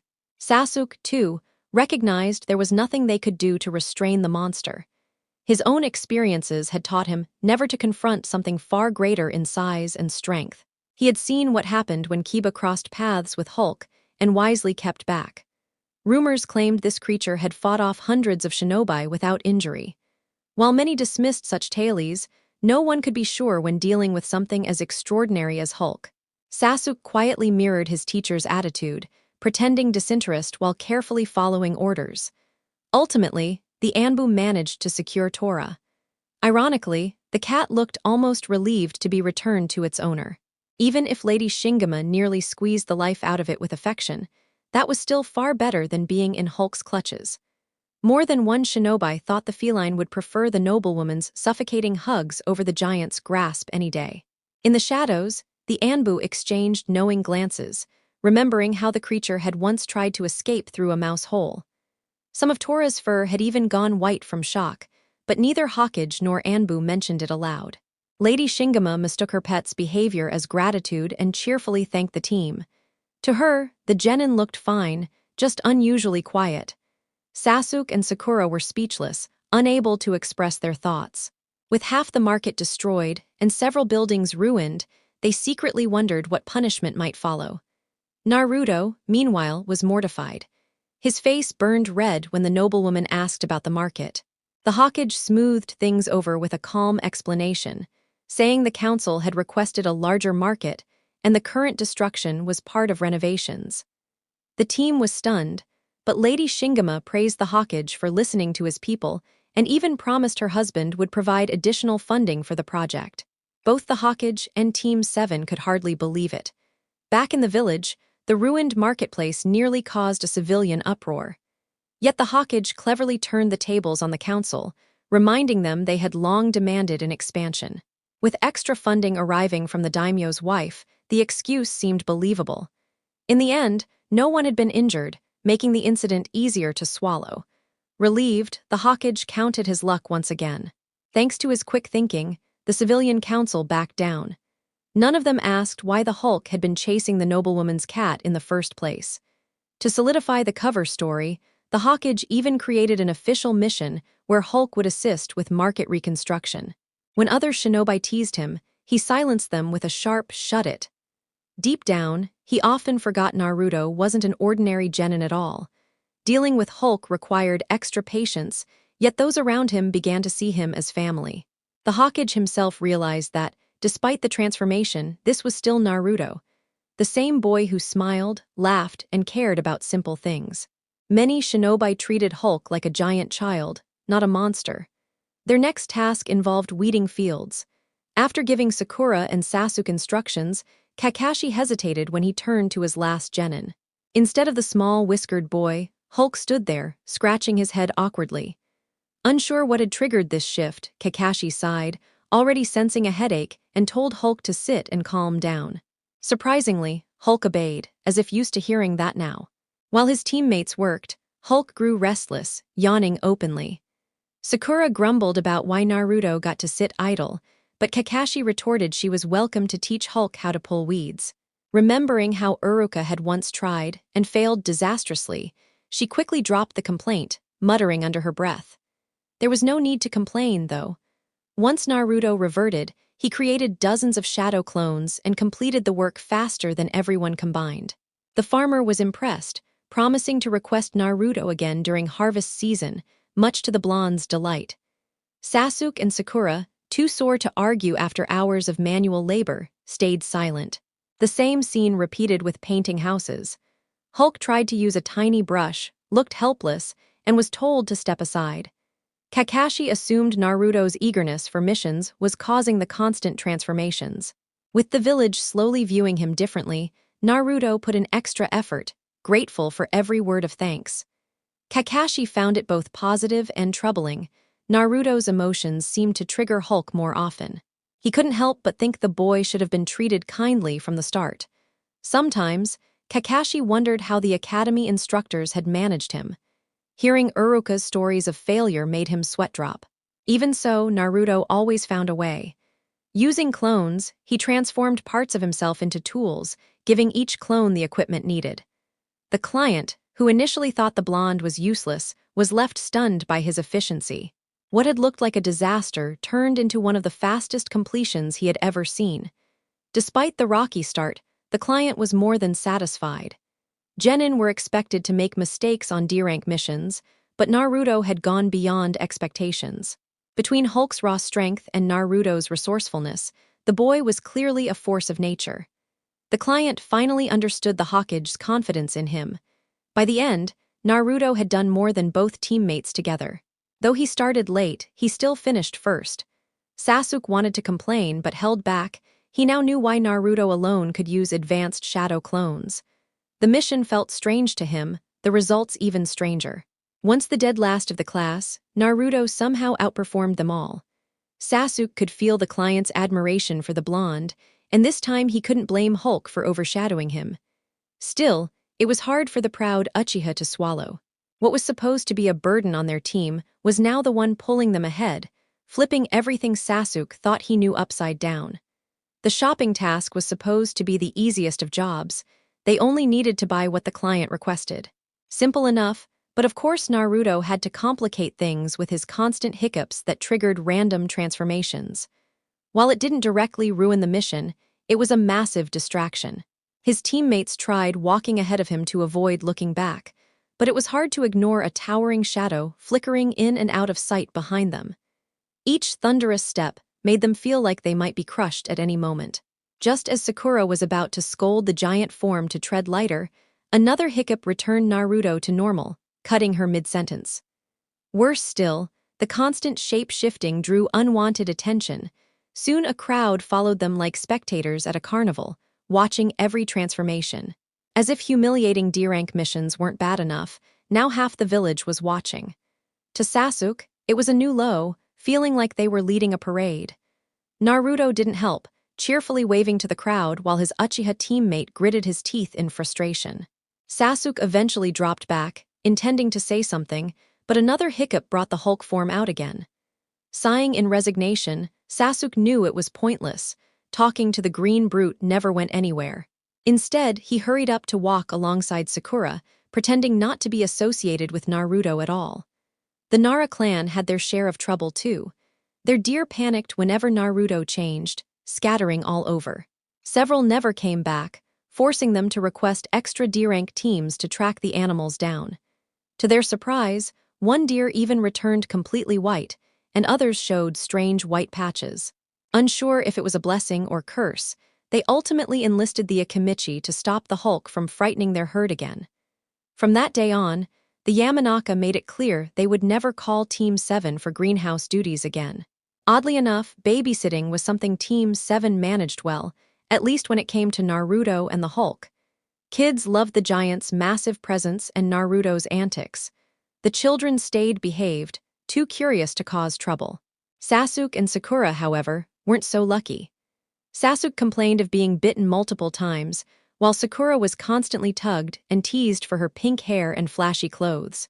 Naruto, on the other hand, kept the kids entertained with his henge tricks and clones, putting on little performances that had even the staff joining in. The nursery rewarded him with bonuses and promised to call for him again. As for the Inuzuka dogs, at first Naruto struggled to control them. That changed quickly when a hiccup brought out the Hulk. Suddenly, the dogs couldn't budge him no matter how hard they pulled. One tug from the giant sent them all flying toward him, and a single growl was enough to bring them to heel. Sasuke and Sakura muttered about how unfair it was. They couldn't weigh tons or transform into monsters. To rub salt in the wound, Kakashi's Ninken walked calmly beside him, disciplined and obedient from training, not fear. Naruto's dogs, in contrast, whimpered constantly under Hulk's looming presence. When they returned to the Hokage after yet another menial mission, Kakashi hinted at giving his squad a more serious assignment. The Hokage knew Naruto could handle himself, but he doubted Sasuke and Sakura's readiness. Predictably, Sasuke accepted without hesitation, and Sakura agreed instantly just to follow him. Hiruzen gave Kakashi a flat look as if to say, "Really?" The Jonin could only scratch his head and argue that it would be valuable experience. Reluctantly, the Hokage agreed. Sooner or later Genin needed to face the real world. With an XANBU leading them and the Hulk at their side, even a C-rank mission was already overkill. The Hokage still recalled how rogues had practically begged to be locked up after crossing paths with the monster. The client, Tazuna, was then brought in, a self-proclaimed master bridge builder. He introduced himself proudly, but foolishly added a jab about Naruto being a useless little runt. That mistake immediately summoned the Hulk, who rose up, nearly breaking the office ceiling. The drunken builder didn't notice at first, sipping his drink until the silence forced him to look up. Dust trickled from the cracking ceiling as he stared into the snarling green face towering over him. Checking his drink, he wondered if it was the alcohol making him hallucinate. But when he glanced at the others, even the Hokage and his desk seemed farther back, like everyone expected carnage. To Tazuna's horror, the Hokage muttered what looked like a prayer and deliberately avoided eye contact. Luckily, instead of crushing him, the Hulk began flexing, posing like a bodybuilder. The room watched in stunned silence as he cycled through bicep curls, side poses, and chest spreads. After 5 minutes, he ended with a victorious rear double bicep, crushed Tazuna's cup in his hand, and growled, "Hulk no weak." The bridge builder quickly nodded in terrified agreement. Snorting, the Hulk stomped away, leaving cracked floors and broken ceiling panels in his wake. Getting through the door caused another mess. Too small for his bulk, he ended up smashing the frame and part of the wall. The building shook as he made his way down the stairs, ninja scrambling out of his path. After the Mizuki incident, no one dared risk becoming Hulk's next pancake. His lack of awareness often caused chaos across Konoha. Street poles, fences, even walls had to be repaired constantly.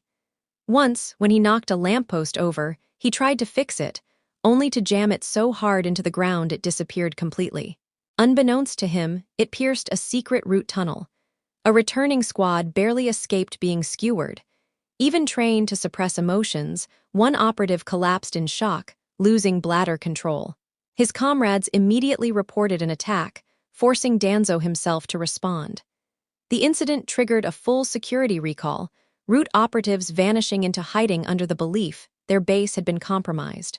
Another event unfolded when an arrogant messenger galloped his horse through Konoha, nearly colliding with the Hulk.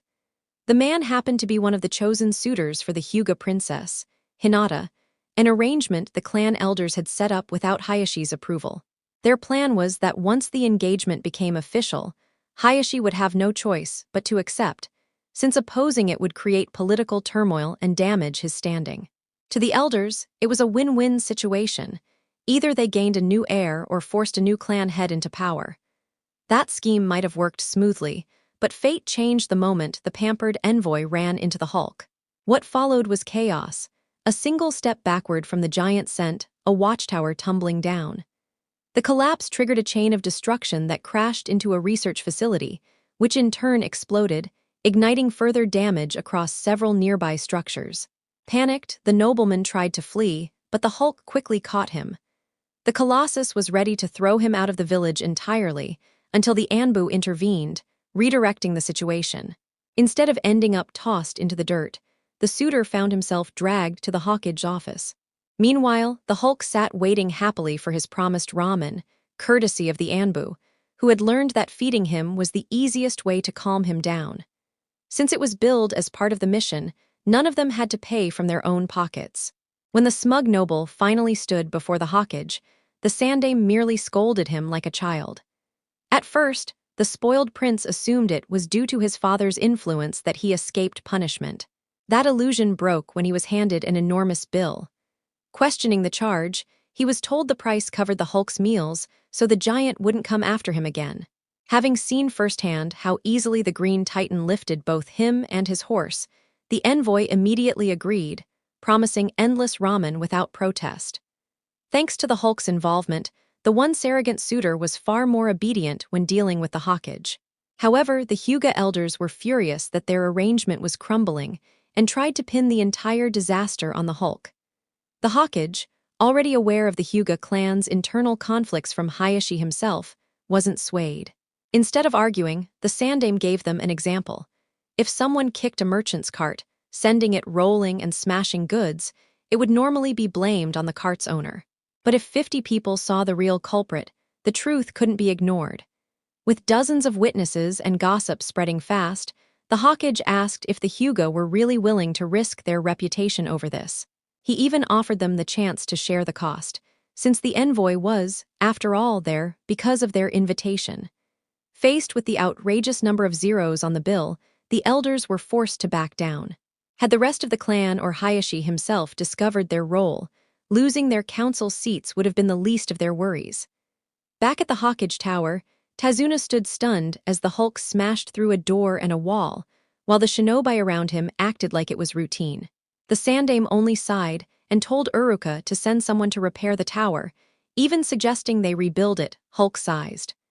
The bridge builder then recalled that many of the village's structures had recently been expanded and reinforced. Perhaps, he thought, this was what the Hokage meant. Unbeknownst to Tazuna, since the Hulk's arrival, almost every building in Konoha had been redesigned to Hulk standards. The practice became normal, with people enjoying the extra space much like upgrading from a standard bed to a king-sized one. The adjustments also brought a surge in construction work and contracts. To prevent accidental demolitions, architects even used the Hulk's dimensions as reference for future projects. From ramen bowls to rooftops, Konoha had been reshaped, either remodeled after the Hulk crashed through them or preemptively expanded. The Hokage Tower incident marked the first time Naruto transformed inside the building, so a remodel was overdue anyway. Everyone had grown used to the extra space, and most villagers welcomed it. Meanwhile, the Hulk had been capturing rogue ninjas, turning them in, and receiving ramen as payment. Other villages denied involvement whenever missing nin were caught, so Konoha simply kept the bounty profits. For every criminal Hulk hauled in, the Anbu treated him, which motivated him to hunt even more.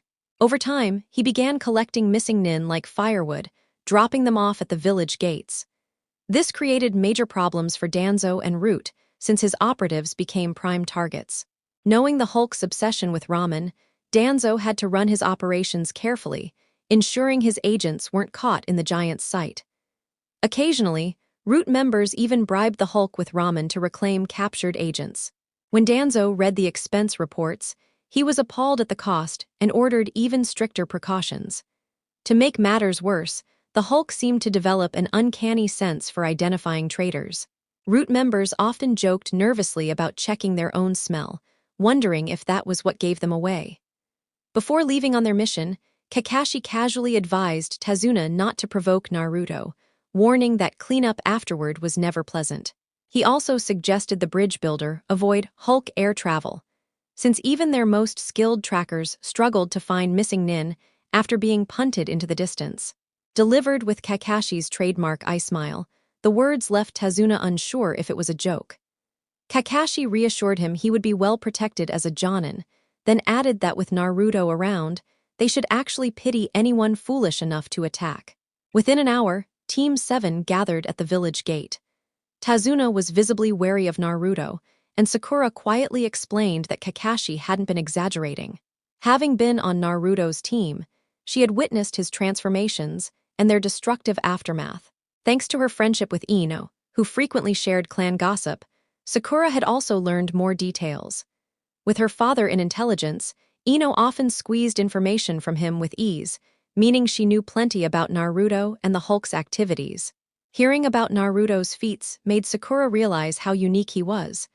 While the idea of capturing missing Nin in exchange for ramen sounded ridiculous, like animals working for peanuts, it worked. She had even seen the massive, Hulk special ramen bowl at their favorite shop, which Choji often ordered. Ino admitted that while it sounded silly, Naruto also collected the official bounties, making him the only genin with a growing list of defeated rogue shinobi. It was largely thanks to Naruto that Sakura and Ino still maintained a shaky friendship. Their conversations often circled back to him, and while they argued about many things, they avoided clashing over Sasuke to keep the peace. After hearing all this, Tazuna wasn't sure what to think. Having a Hulk for protection seemed reassuring, yet unsettling, like living beside a weapon that could go off any time.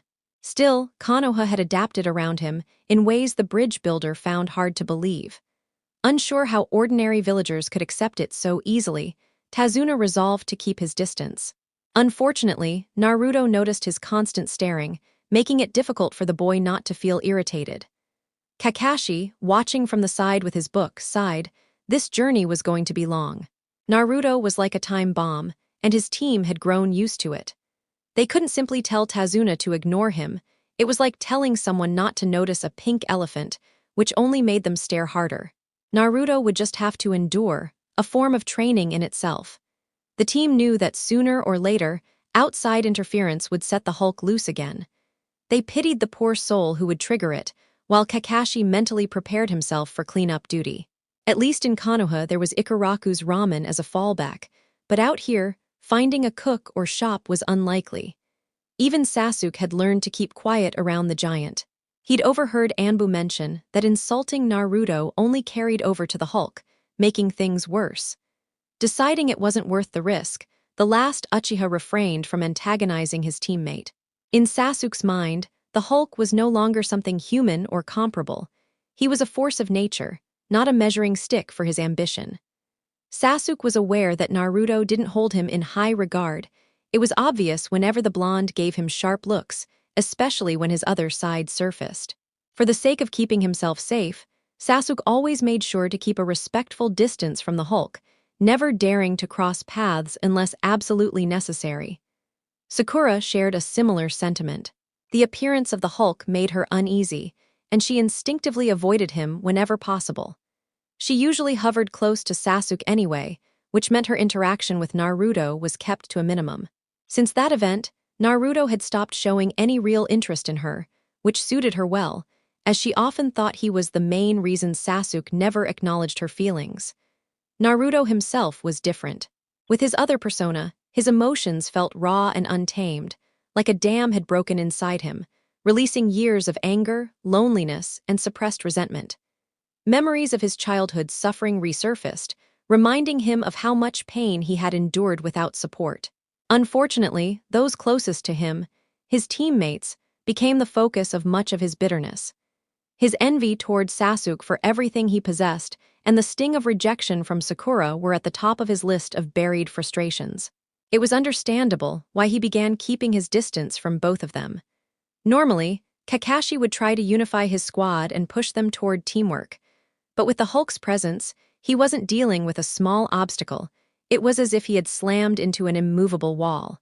The squad he had imagined under Minato's guidance was no longer possible. Traditionally, Team 7's dynamic followed the pattern: 2 standout genin, 1 male and 1 female, and a dead last. Naruto, despite his unpredictability and sharp instincts, could have fit the role if not for his transformation. His mastery of the Kage Bunshin no Jutsu already placed him far ahead of expectations.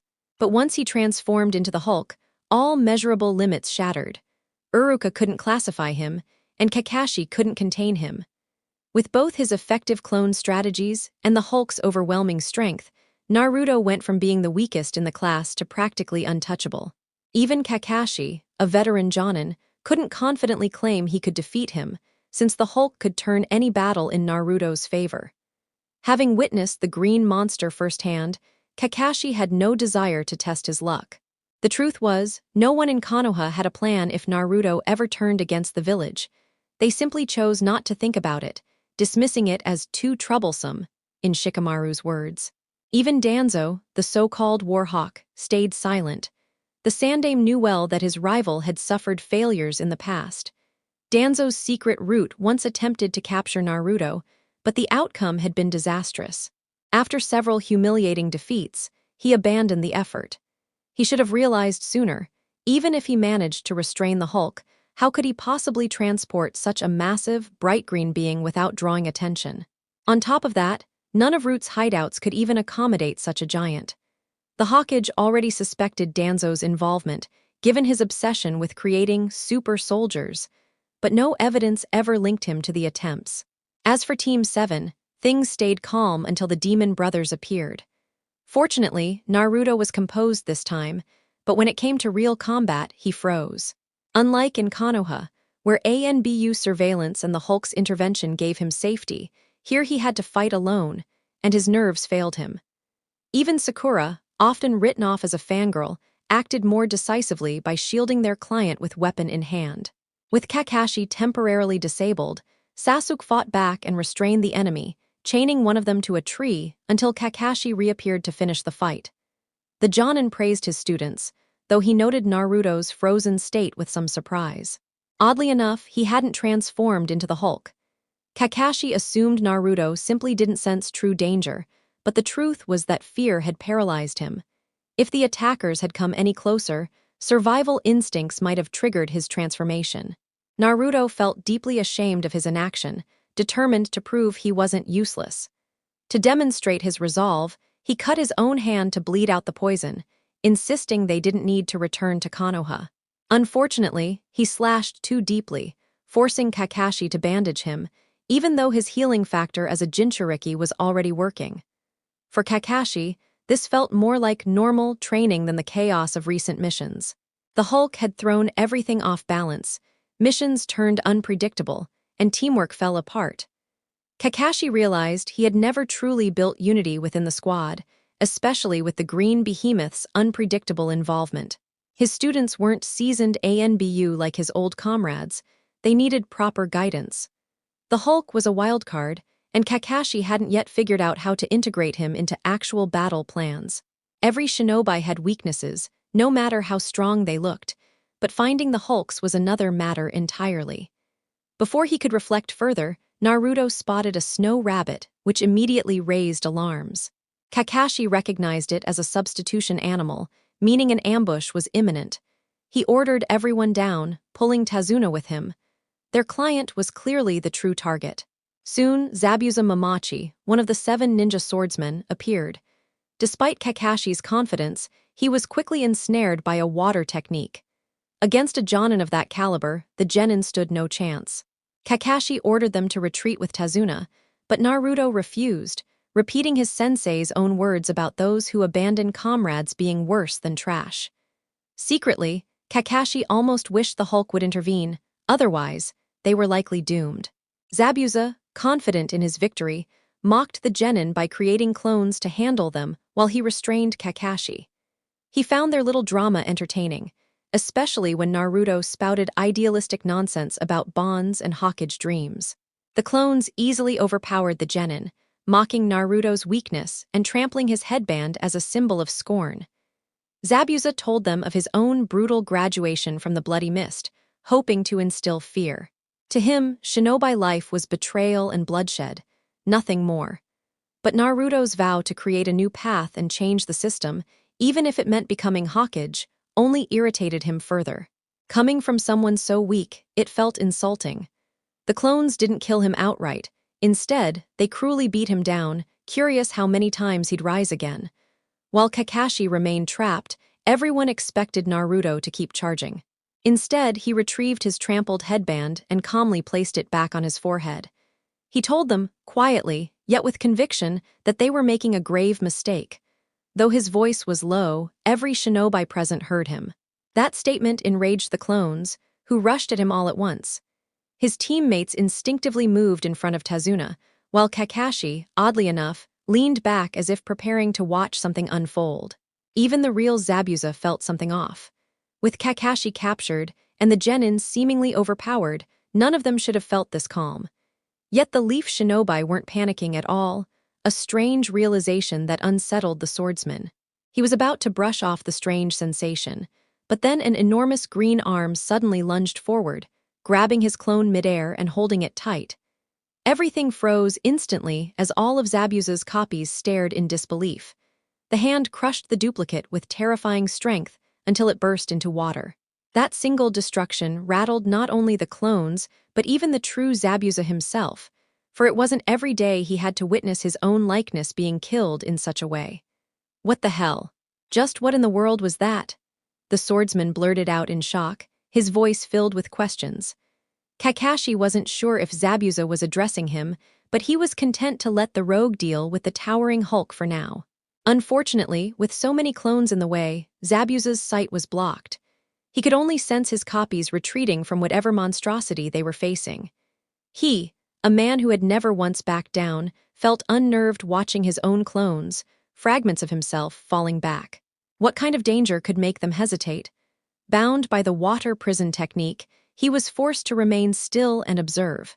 It didn't take long before another clone was swatted like a fly, its body exploding against a tree. Zabuza and his duplicates were again forced to watch another horrifying death. That hesitation proved costly, for the true Zabuza's eyes widened as his entire clone army dissolved into water. From the dissipating mist emerged a towering green titan, charging at him with explosive momentum.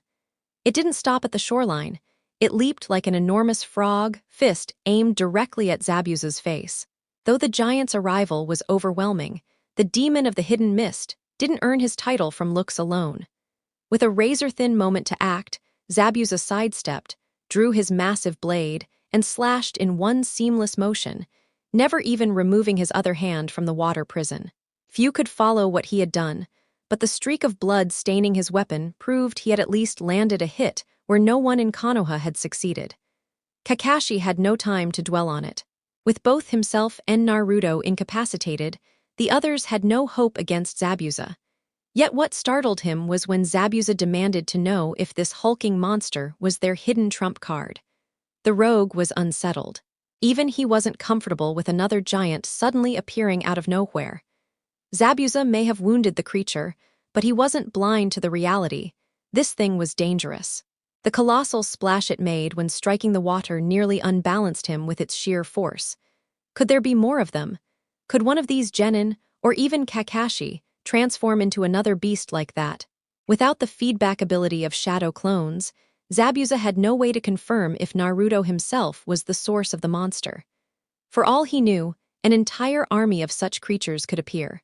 Without warning, a massive arm erupted from beneath the water, startling everyone. It was like a scene from a wildlife documentary where a crocodile drags prey from below.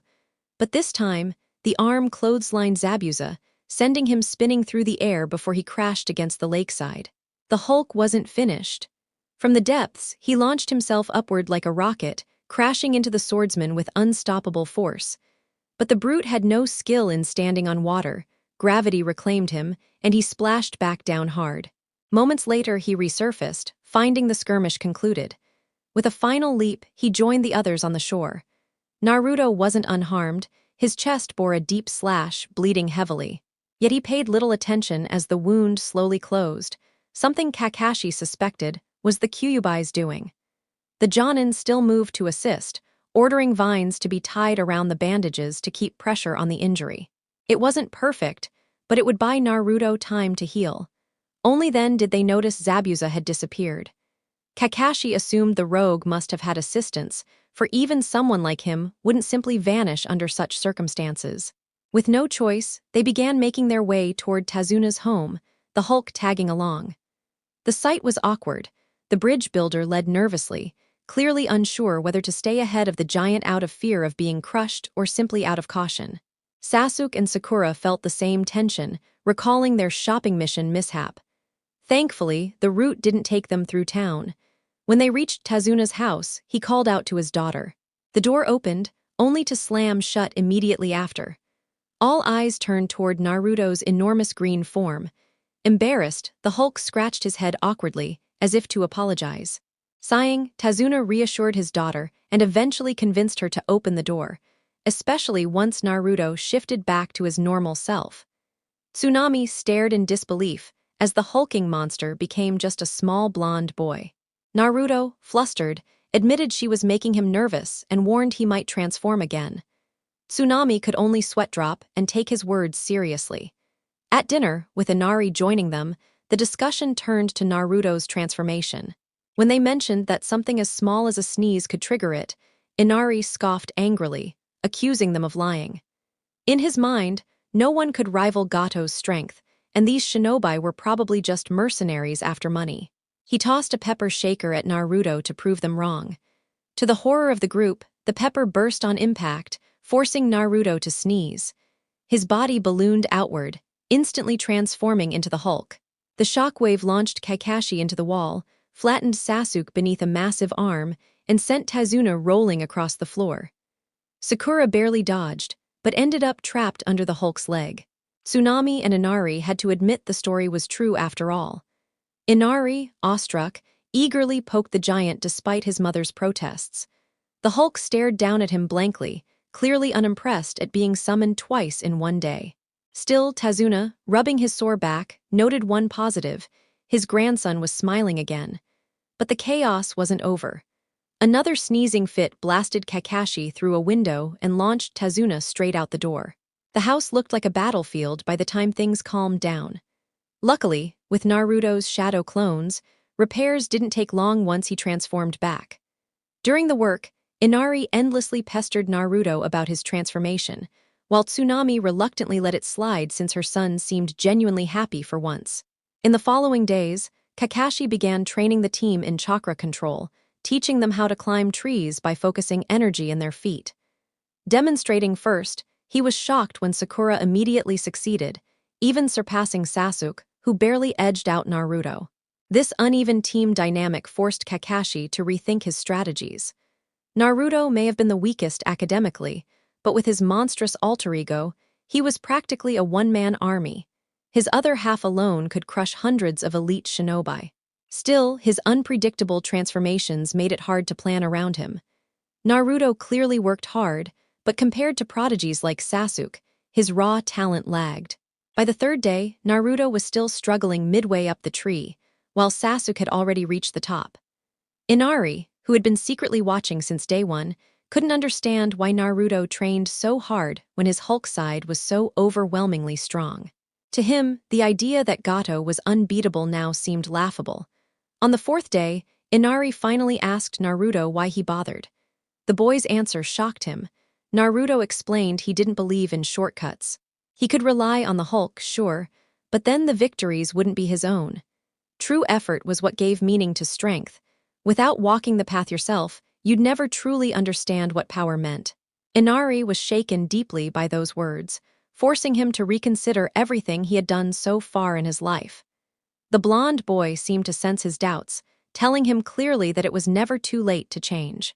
Unless someone was willing to take the first step forward, there would never be any chance of reaching the end goal. From that day onward, Inari sought every chance he could to spend time with him. His mother noticed this growing bond, and it gave her an odd sense of familiarity, reminding her of how things used to be with Kaji. After speaking with the blonde ninja herself, she realized that aside from his odd ability to turn into a giant, he was genuinely a good-hearted kid. Just as her father had mentioned from the very beginning, Naruto seemed like a positive influence on her son. By the week's end, Naruto had driven himself to exhaustion, so the Jonin ordered him to stay behind and rest, while he and the other genin went with Tazuna to the bridge. That decision turned out to be a blessing in disguise, since none of them realized Gato had sent men to target the bridge builder's daughter. Because Naruto remained behind, he noticed the threat and rushed back to the house. He arrived at the perfect moment, right as Tsunami was about to be taken hostage and Inari nearly threw his life away trying to protect her. Naruto quickly created several clones, defeated the attackers, and praised Inari for his courage before telling him to protect his mother while he went to join his team. Naruto hurried, but when he finally reached the battle, he found himself caught inside the ice mirrors, much to the irritation of his teammates. During the fight, Sasuke awakened his Sharingan, giving him an advantage against the flurry of ice needles. Naruto, however, wasn't so fortunate. His clones were destroyed instantly with every strike, making them almost useless as both defense and offense. With Haku needing to finish things quickly to return and assist Zabuza, he decided to eliminate the weaker opponent first. Without a Sharingan to rely on, Naruto was in serious danger. At the last moment, just as the projectiles were about to strike, Sasuke moved on pure instinct and shielded him, taking the blow himself. Believing his comrade had died, Naruto snapped in rage and transformed into the Hulk.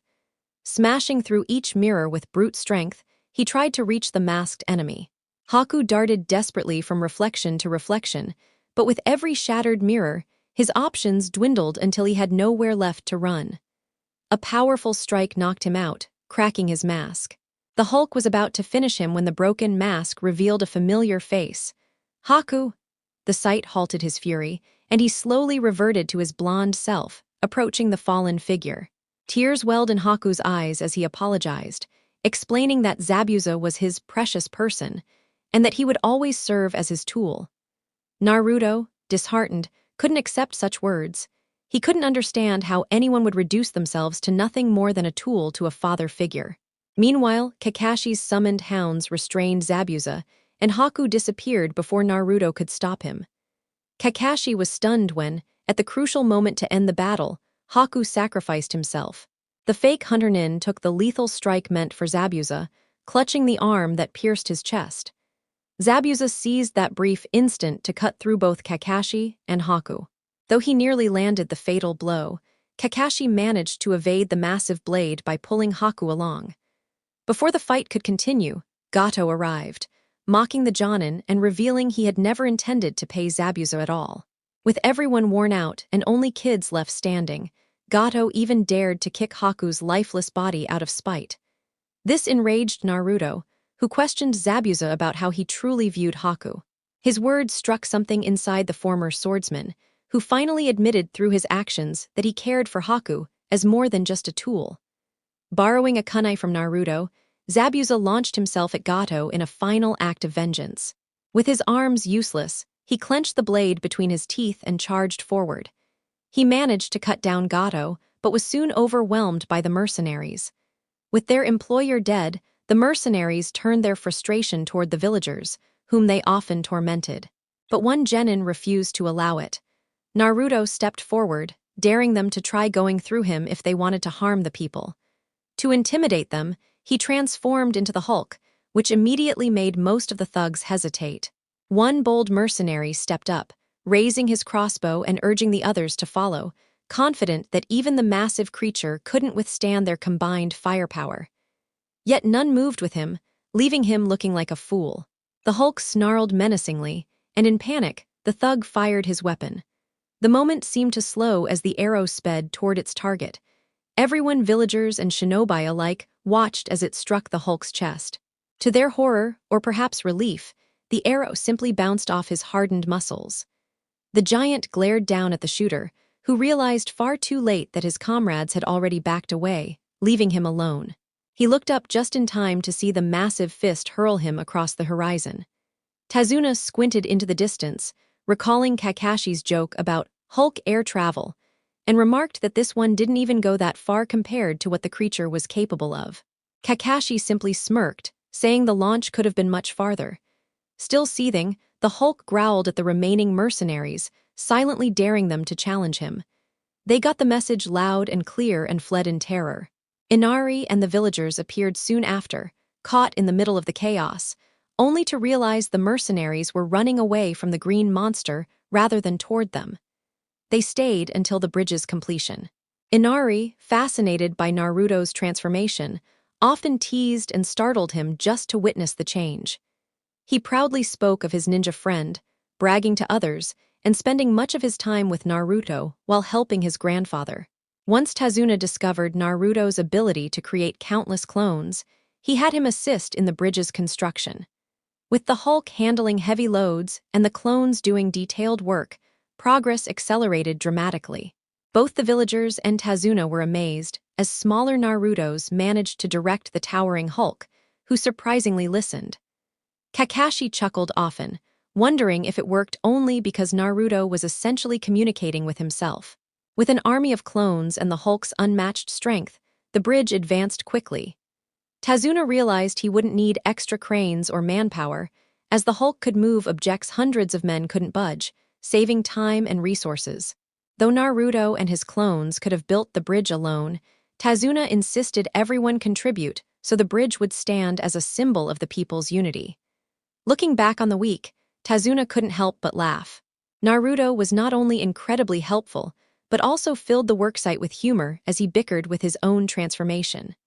Since the Hulk's intellect lagged behind, even his clones often grew frustrated trying to explain things, sometimes pulling their own hair out.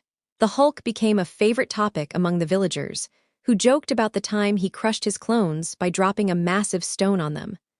All the other clones rushed to scold the giant, making a scene until Kakashi reminded them they were all one person, which ended the commotion. Still, this wasn't an isolated incident. Often Kakashi left a clone to supervise because the Narutos would quarrel with each other, or even gang up on the Hulk when disagreements escalated. On one such day, the sky was littered with falling Narutos as clones were blasted everywhere, landing across the village and even into neighboring areas.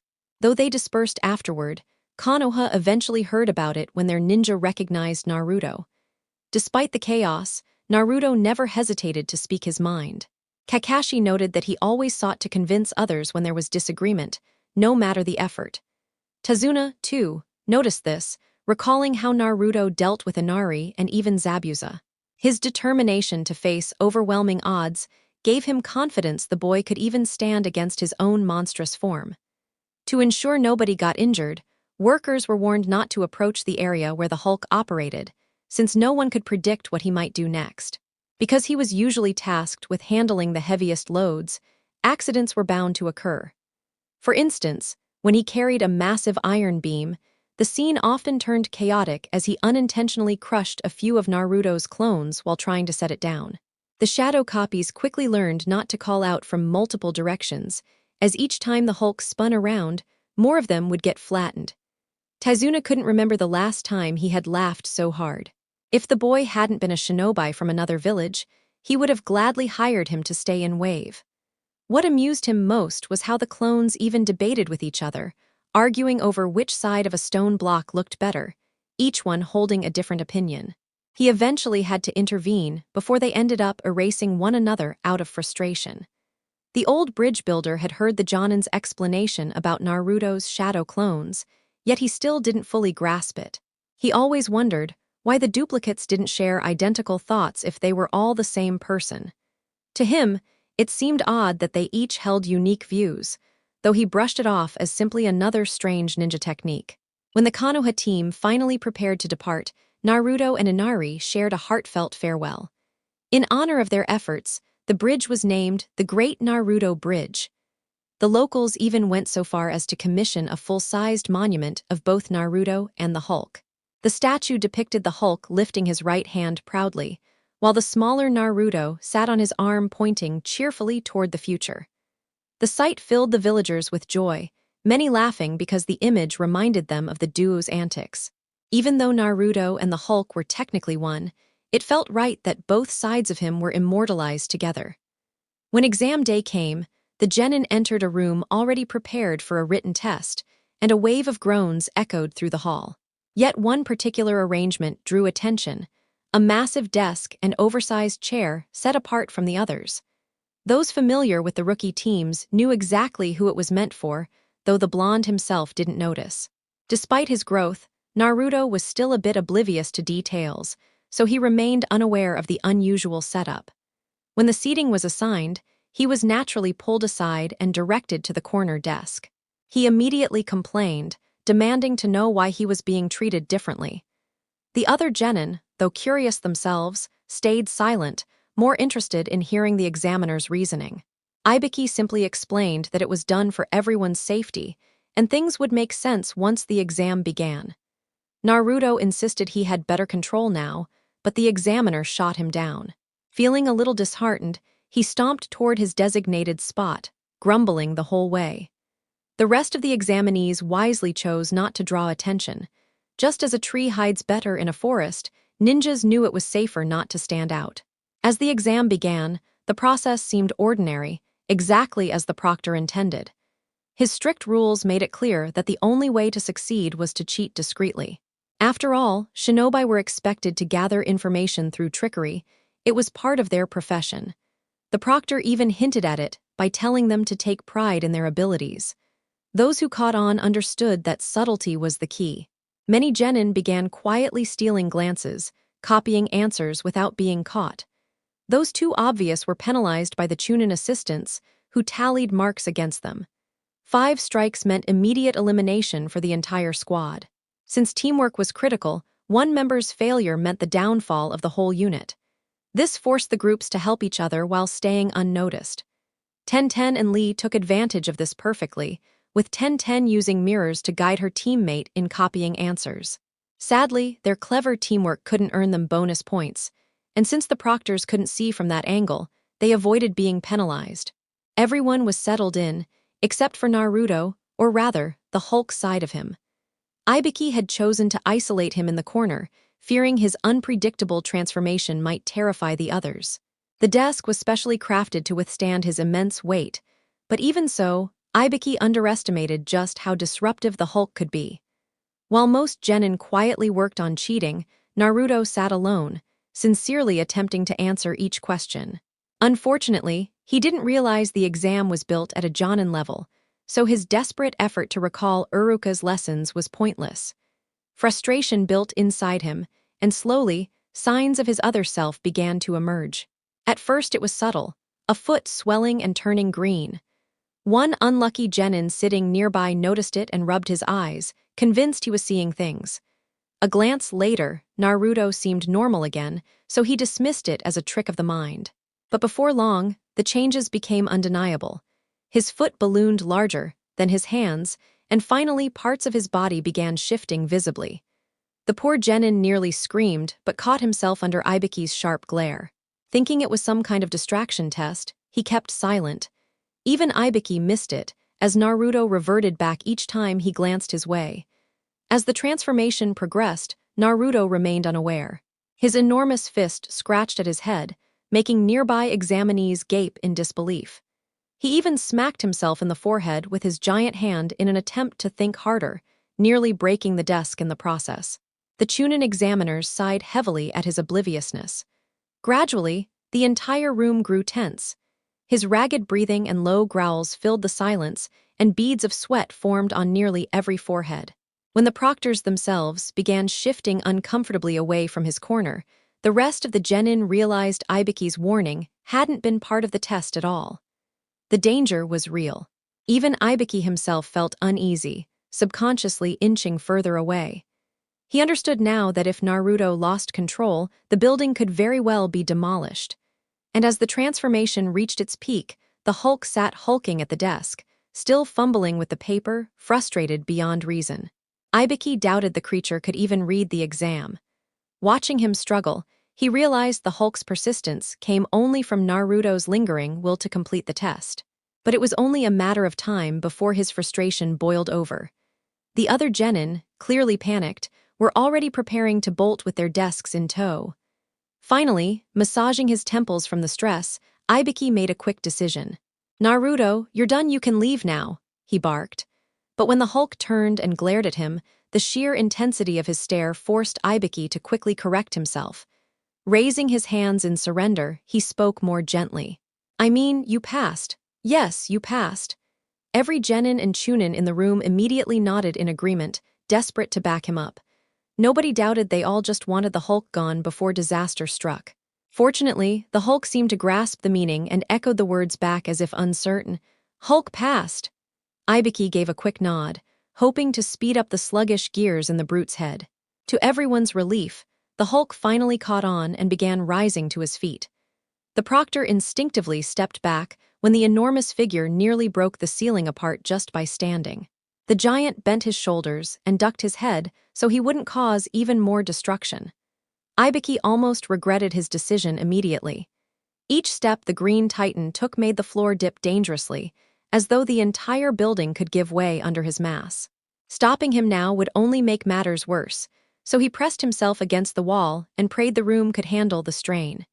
His Chunin subordinates did the same, calmly but discreetly reinforcing themselves with chakra and clinging to the walls. The genin had fewer options. All they could do was brace themselves, ready to leap clear if the structure collapsed. When the Hulk suddenly paused, tilting as if he was about to sneeze, the whole class froze in terror. One wrong move could flatten them all. The groans of wood and stone echoed ominously while the green giant remained oblivious. Nobody needed a mind reader to guess what everyone was silently screaming, "Please, just get out already." Yet not one dared say it aloud. Ibiki silently cursed whoever came up with the idiotic plan to host this test on the second floor. He remembered clearly, it was those two Chunin, Izumo and Kotsu, who wanted to impress him. They had rigged the first floor with illusions to cut down candidates and man the doorway themselves, but the Uchiha had ruined everything. Because of that failure, the exam had been moved upstairs, and now the entire floor was cracked and unstable. Thanks to their blunder, both examinees and instructors were at risk, and those two would be stuck doing guard duty for quite some time. Meanwhile, two ANBU were stationed outside, waiting to escort Naruto. They didn't dare enter the collapsing room, instead waving him over. No one was foolish enough to lure him with ramen, since nobody could predict how he might react. But before the Hulk left, he smacked into the doorway, taking it clean off with him. The ANBU ignored the damage and quickly escorted him away before he wandered again. With the giant finally gone, Ibiki could resume the test, though his intimidating aura had been ruined. Before he could continue his usual frightening speech, rubble rained onto his head, earning him pitiful looks from the genin. Compared to the Hulk, the dreaded interrogator looked almost harmless. At that moment, Anko burst dramatically through the window. She took one glance at the wrecked classroom and the reduced number of students before asking what happened. The only answer she got was, "Hulk happened." She seemed to understand perfectly, and trying to cheer her superior, promised him new prisoners to vent on. Without a word, Ibiki left, clearly furious, and she couldn't help but pity whoever ended up in his interrogation room next. Facing the genin, Anko told them to regroup at Training Ground 44, where she would personally cut their numbers in half. When the examinees arrived at the Forest of Death's entrance, Naruto was already there, still in Hulk form, contentedly slurping down an Ikaraku special ramen. Unsurprisingly, it was only the ramen keeping him in place. Anko doubted anyone in the village could stop him otherwise. The ANBU had wisely kept him fed, thanking the chef for creating the one dish that could hold the Colossus' attention. Outsiders mocked the absurdity of Konoha shinobi carrying giant bowls of sealed ramen as emergency supplies, but it became standard practice after seeing how effective it was. Foreign shinobi might laugh at the idea, but the delicious aroma always left them wishing they had ramen instead of bland ration bars. Beyond keeping Hulk Naruto calm, the ramen was also their hope of keeping him around for the next test. By the time Anko and the others arrived, he was already finishing his second bowl. It seemed like a good plan, but Anko soon regretted it. As she began explaining the rules, the obnoxious sound of Naruto's slurping nearly drove her insane. She couldn't lash out. No one wanted to anger the giant, especially since he roamed her forest freely. Even worse, befriending him would cost a fortune, as it meant paying for his endless ramen appetite. Kakashi had learned the hard way when he treated the Hulk once, only to miss out on the newest Ikuika volume. The story spread quickly, as everyone knew how much the Chunin valued that book. One golden rule soon spread: never disrespect his ramen. After Guy's infamous accident, knocking Naruto's ramen bowl away, the spandex-clad ninja had been kicked all the way to the land of water. He crash-landed in the middle of their civil war, leaving both sides baffled. He survived the impact by rolling, then popped up like nothing had happened, delivered a youthful speech, and left. After a moment of confusion, the warring factions shrugged and resumed fighting. Anko herself wasn't sure whether to curse the Hulk or thank Ikaraku for creating such an addictive dish. She and a friend had tried it once and nearly admitted it rivaled dango. But it made her job miserable, drooling while she tried to give her trademark sadistic speeches. The smell wasn't just distracting her. It was tormenting the genin. Choji's stomach rumbled the loudest, drawing Anko's glare. If not for Shikamaru holding him back with his shadow, the boy would have picked a fight with the Hulk over ramen. The dish's fragrance carried for miles, making it harder for the group to focus. The Chunin behind Anko could only sigh. Though the students looked at her, their attention was clearly on Naruto's food. When Naruto finally reverted from his Hulk form, he found his bowl empty and dozens of irritated stares on him. Confused, he shrank back, clutching the bowl protectively. He didn't know what he had done wrong but tried to savor the leftover broth, while Sakura continued explaining the exam's next stage. Author's note: sorry this chapter is shorter. I accidentally lost the original draft and had to rewrite it. To fill it out, I included the Hulk, Hinata, and Ko side scene. It didn't fit as a proper flashback, so I made it a bonus instead. I also had to alter the original plan because I had fresh ideas for the Forest of Death. Thanks again to the reader who suggested it. If anyone else has flashback ideas, I might try writing them as bonus stories, though I can't promise. Aside from the earlier rampage incident, the Hyuga clan faced another misfortune involving the giant.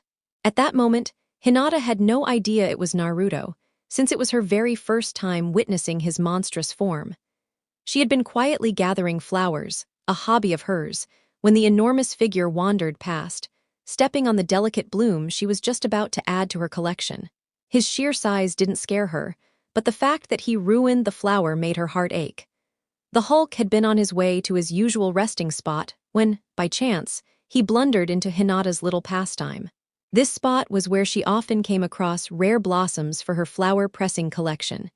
She had just spotted the perfect one until the towering figure crushed it underfoot. The huge green titan, despite his frightening form, seemed to have an uncanny instinct for sensing sorrow in children.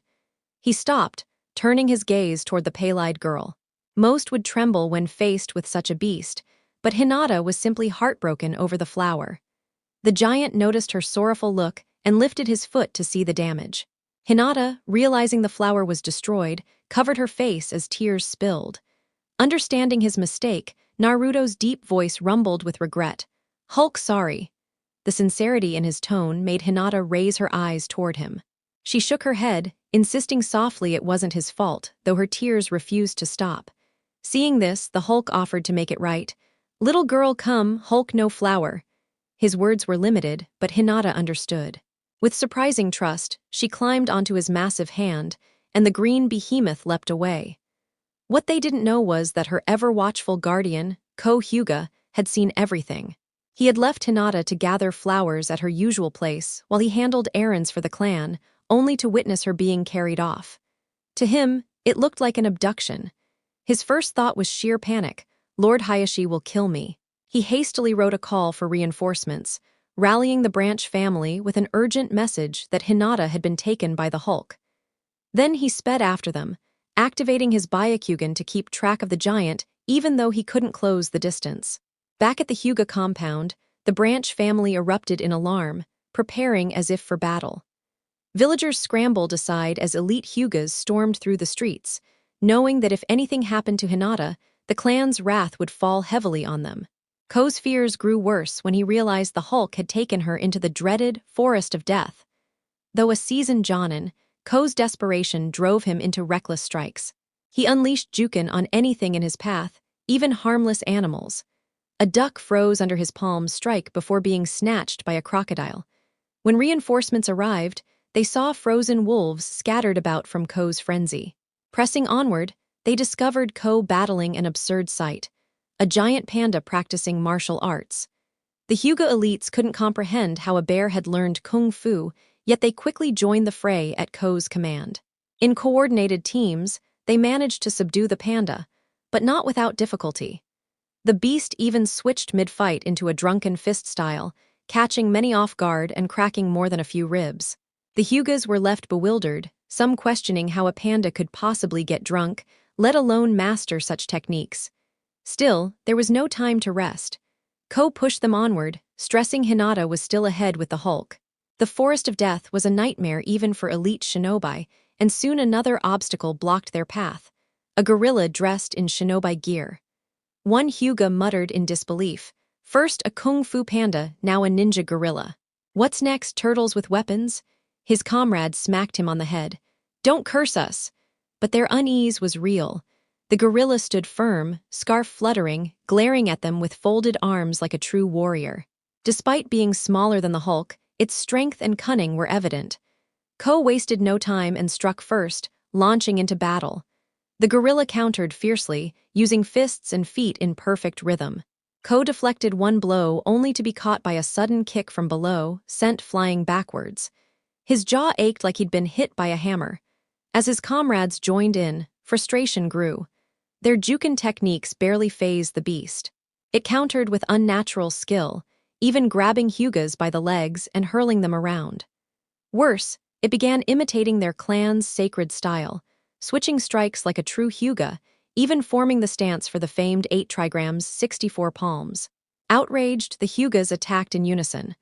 Only through relentless teamwork and repeated gentle fist strikes did they finally overwhelm the beast. Panting, Ko realized their victory was hollow. First the Hulk, now animals mocking their art. How long before their enemies learned to counter their precious techniques?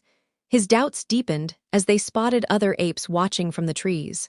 Thankfully, these merely observed, so the Hyugas withdrew, deciding it was wiser to let their clan leader address this insult later.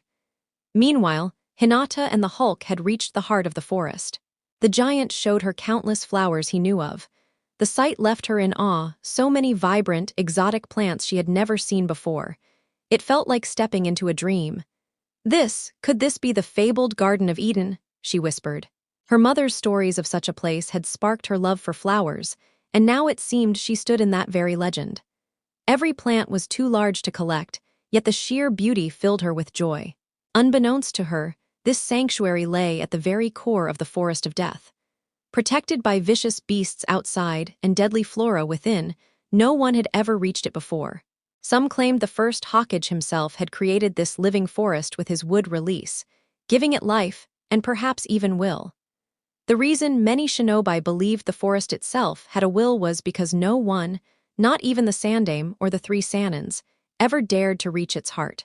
Strangely enough, only the Hulk had ever made it there, casually dozing off as if the sacred core meant nothing to him. Since no one could track him into that zone, they remained clueless about what he truly did there. Some shinobi had spotted him napping in other secluded spots, so they simply assumed he had found another quiet corner within the Forest of Death. Neither shinobi nor the fiercest of beasts could endure the poisonous, carnivorous flora that guarded the center. This was the very reason it earned its dreaded name. Everything inside wanted you dead. The plants were no exception, especially close to the middle of the forest. Just like chakra users, the vegetation there seemed capable of recognizing who the Hulk was. It might have been due to Hashirama Senju infusing the land with natural energy when the forest was born, which made its life forms sensitive to chakra. Because the Hulk carried both the Kyubai's essence and his own warped mutation, the forest instinctively refrained from provoking him. Aside from him, the forest ruled supreme, producing the richest fruits and rarest plants at its core. Only the mightiest creatures could stake out territory anywhere near the middle. Around every edge, ferocious beasts acted as wardens, stopping weaker intruders from venturing deeper. Yet even those guardians never reached the very heart, for that was where the danger and toxins peaked. Thus, the forest center became a cradle for strange and powerful vegetation to thrive. As Hinata wandered from plant to plant, she froze when one of them released a seed directly at her. Curiously, she picked it up, wondering if it was a gift. Oddly enough, the flower bent as if nodding in approval. Whether it understood her or not, Hinata smiled warmly, bowed, and thanked it for the offering. Unlike animals that kept their young near, plants thrived by spreading their offspring far. So it was no surprise they willingly allowed the girl to carry one of their seeds. Hinata herself understood the beauty of their cycle, accepting it with kindness. She adored the round, bright little plant. It looked almost like it was smiling, and she imagined its cheerful glow lighting up her clan's home. Before leaving, she waved farewell and promised to care for its child. That was when Ko and the Hyuga strike force stumbled upon them, right as the Hulk landed from a short leap. Hinata instantly recognized her guardian and calmed him, though the Hyugas were already worn down from battle. They had been locked in a grueling fight against massive tigers that moved with alarming coordination, blocking their advance. It was their hardest clash yet, for the beasts had learned to wield elemental powers, nullifying the Hyugas' usual attacks. Their formation mixed constantly, confusing the Hyugas, who couldn't predict which tiger held which element. Their hearts nearly stopped when they struck one imbued with lightning. Exhausted, the branch members huddled around their injured, barely defending themselves. At that desperate moment, Hinata and the Hulk arrived. For the Hulk, the problem ended in seconds. He simply booted the tigers away, and the entire pack bolted in terror. Clearly, he had beaten them often enough that they fled without resistance. Unfortunately, the Hyugas were too battered to continue. Because they were her family, Hinata refused to abandon them, so the Hulk scooped them up.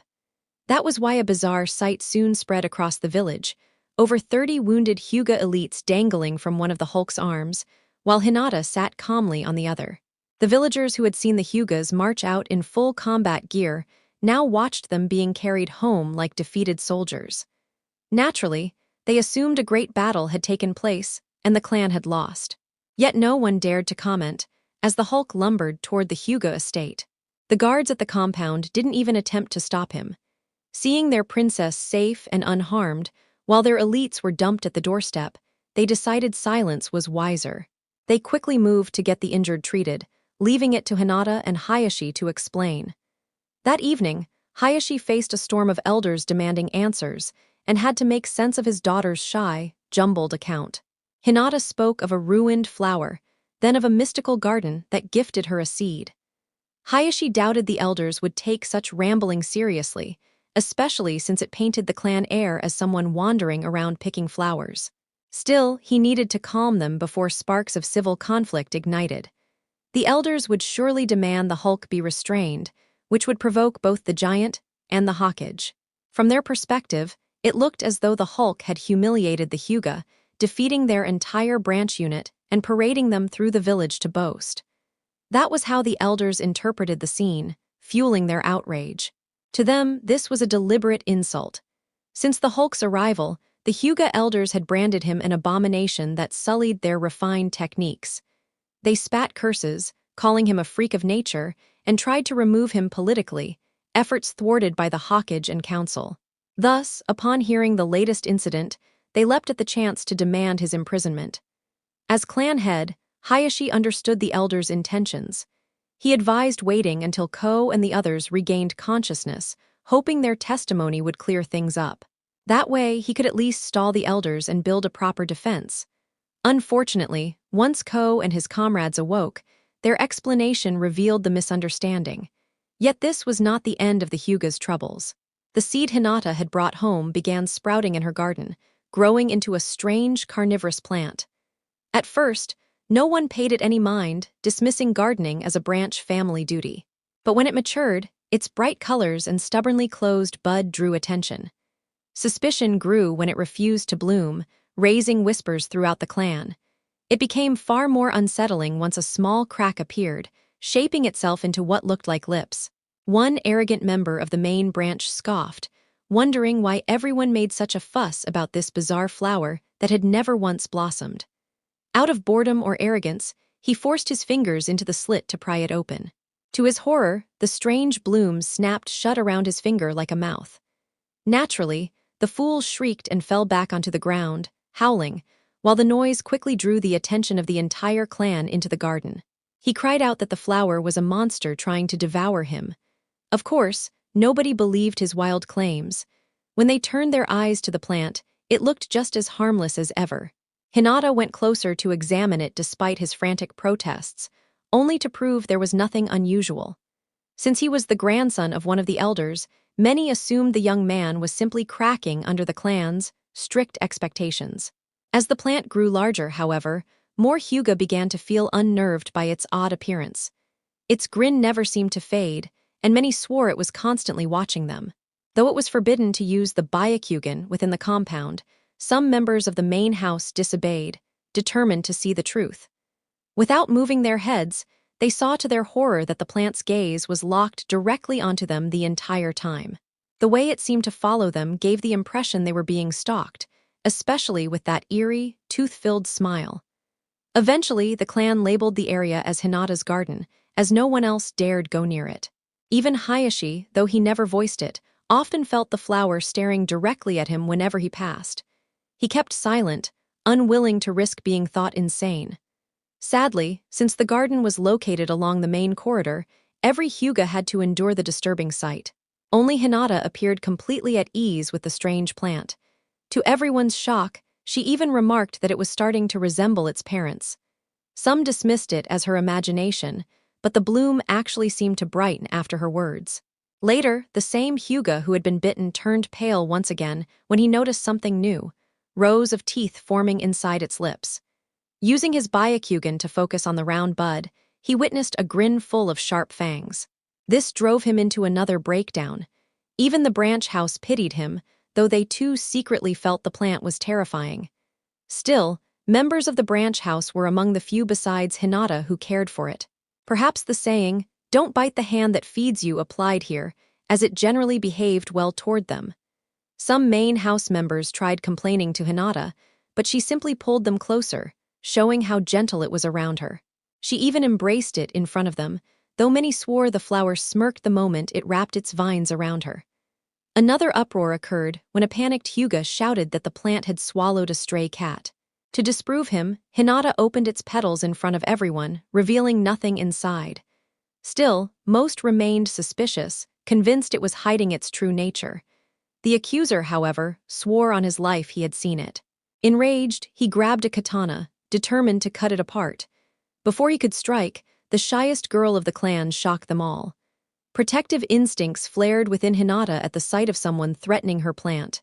She grabbed his weapon hand, flooding her palm with chakra, forcing him to drop the blade. With surprising grace, she twisted inside his guard and threw him to the ground. The entire household froze in awe as they watched their timid princess disable a seasoned genin of the main family. They didn't interfere when she followed up with precise Juken strikes, leaving him unable to move for hours. That night, Hayashi saw a side of his daughter he had never realized existed. From that point on, many clan members stopped mocking her for being meek. It was one of the reasons Hayashi permitted the plant to remain. Though she still stammered and appeared shy, her defense of the bloom awakened a bolder side of her. Whenever others tried to harm her strange companion, she stood firm, revealing this hidden strength. Rumors spread of her dual nature, and some jokingly referred to her as Day Hinata and Night Hinata. During the day, she was gentle, poking her fingers timidly. But when angered, those same fingers struck joints with chakra precision. Anyone doubting this new reputation soon regretted it, either left nursing bites from her flower or bedridden for days after her blows. Whispers of a demon Hinata even haunted a few nightmares. Some elders, unable to tolerate the madness, secretly ordered the plant burned. To their dismay, it proved immune to fire. Scorch marks blackened the garden, but the flower remained, almost basking in the flames. Even more disturbing, its vines shielded the rest of the plants, protecting the garden as though it were alive. When Byakugan was again used to investigate, the truth became clear. The plant was channeling chakra into the entire garden. This revelation sparked protests and heated debates within the clan. Only Hinata passionately defended it, arguing her case with surprising boldness. To the horror of the elders, Hayashi sided with her. Later, he privately praised his daughter, encouraging her courage and will, qualities he believed were necessary for a true leader. Years later, Hinata still cherished the plant, which had grown even larger. Occasionally, it stretched its neck across the whole garden to snatch any unlucky animal that wandered too close. This constant display terrified many clan members, yet others began to doubt if it was truly dangerous since it never harmed anyone intentionally. Though its innocent look was marred by its suspicious, tooth-filled grin, many whispered that it was surely carnivorous, especially since it originated from the Forest of Death. Still, Hinata managed to ease fears by showing the younger children that it meant no harm. They adored her for her kindness and came to love the garden themselves. The boys admired the bizarre, almost legendary bloom, while the girls looked up to Hinata for her gentleness. She even told them how it was a gift from the Garden of Eden, and with no evidence to contradict her, no one dared mock the tale. Ko and other branch members supported her story, recalling how they nearly lost their lives retrieving it. And so, the legend of Hinata and her eerie Garden of Horror was born.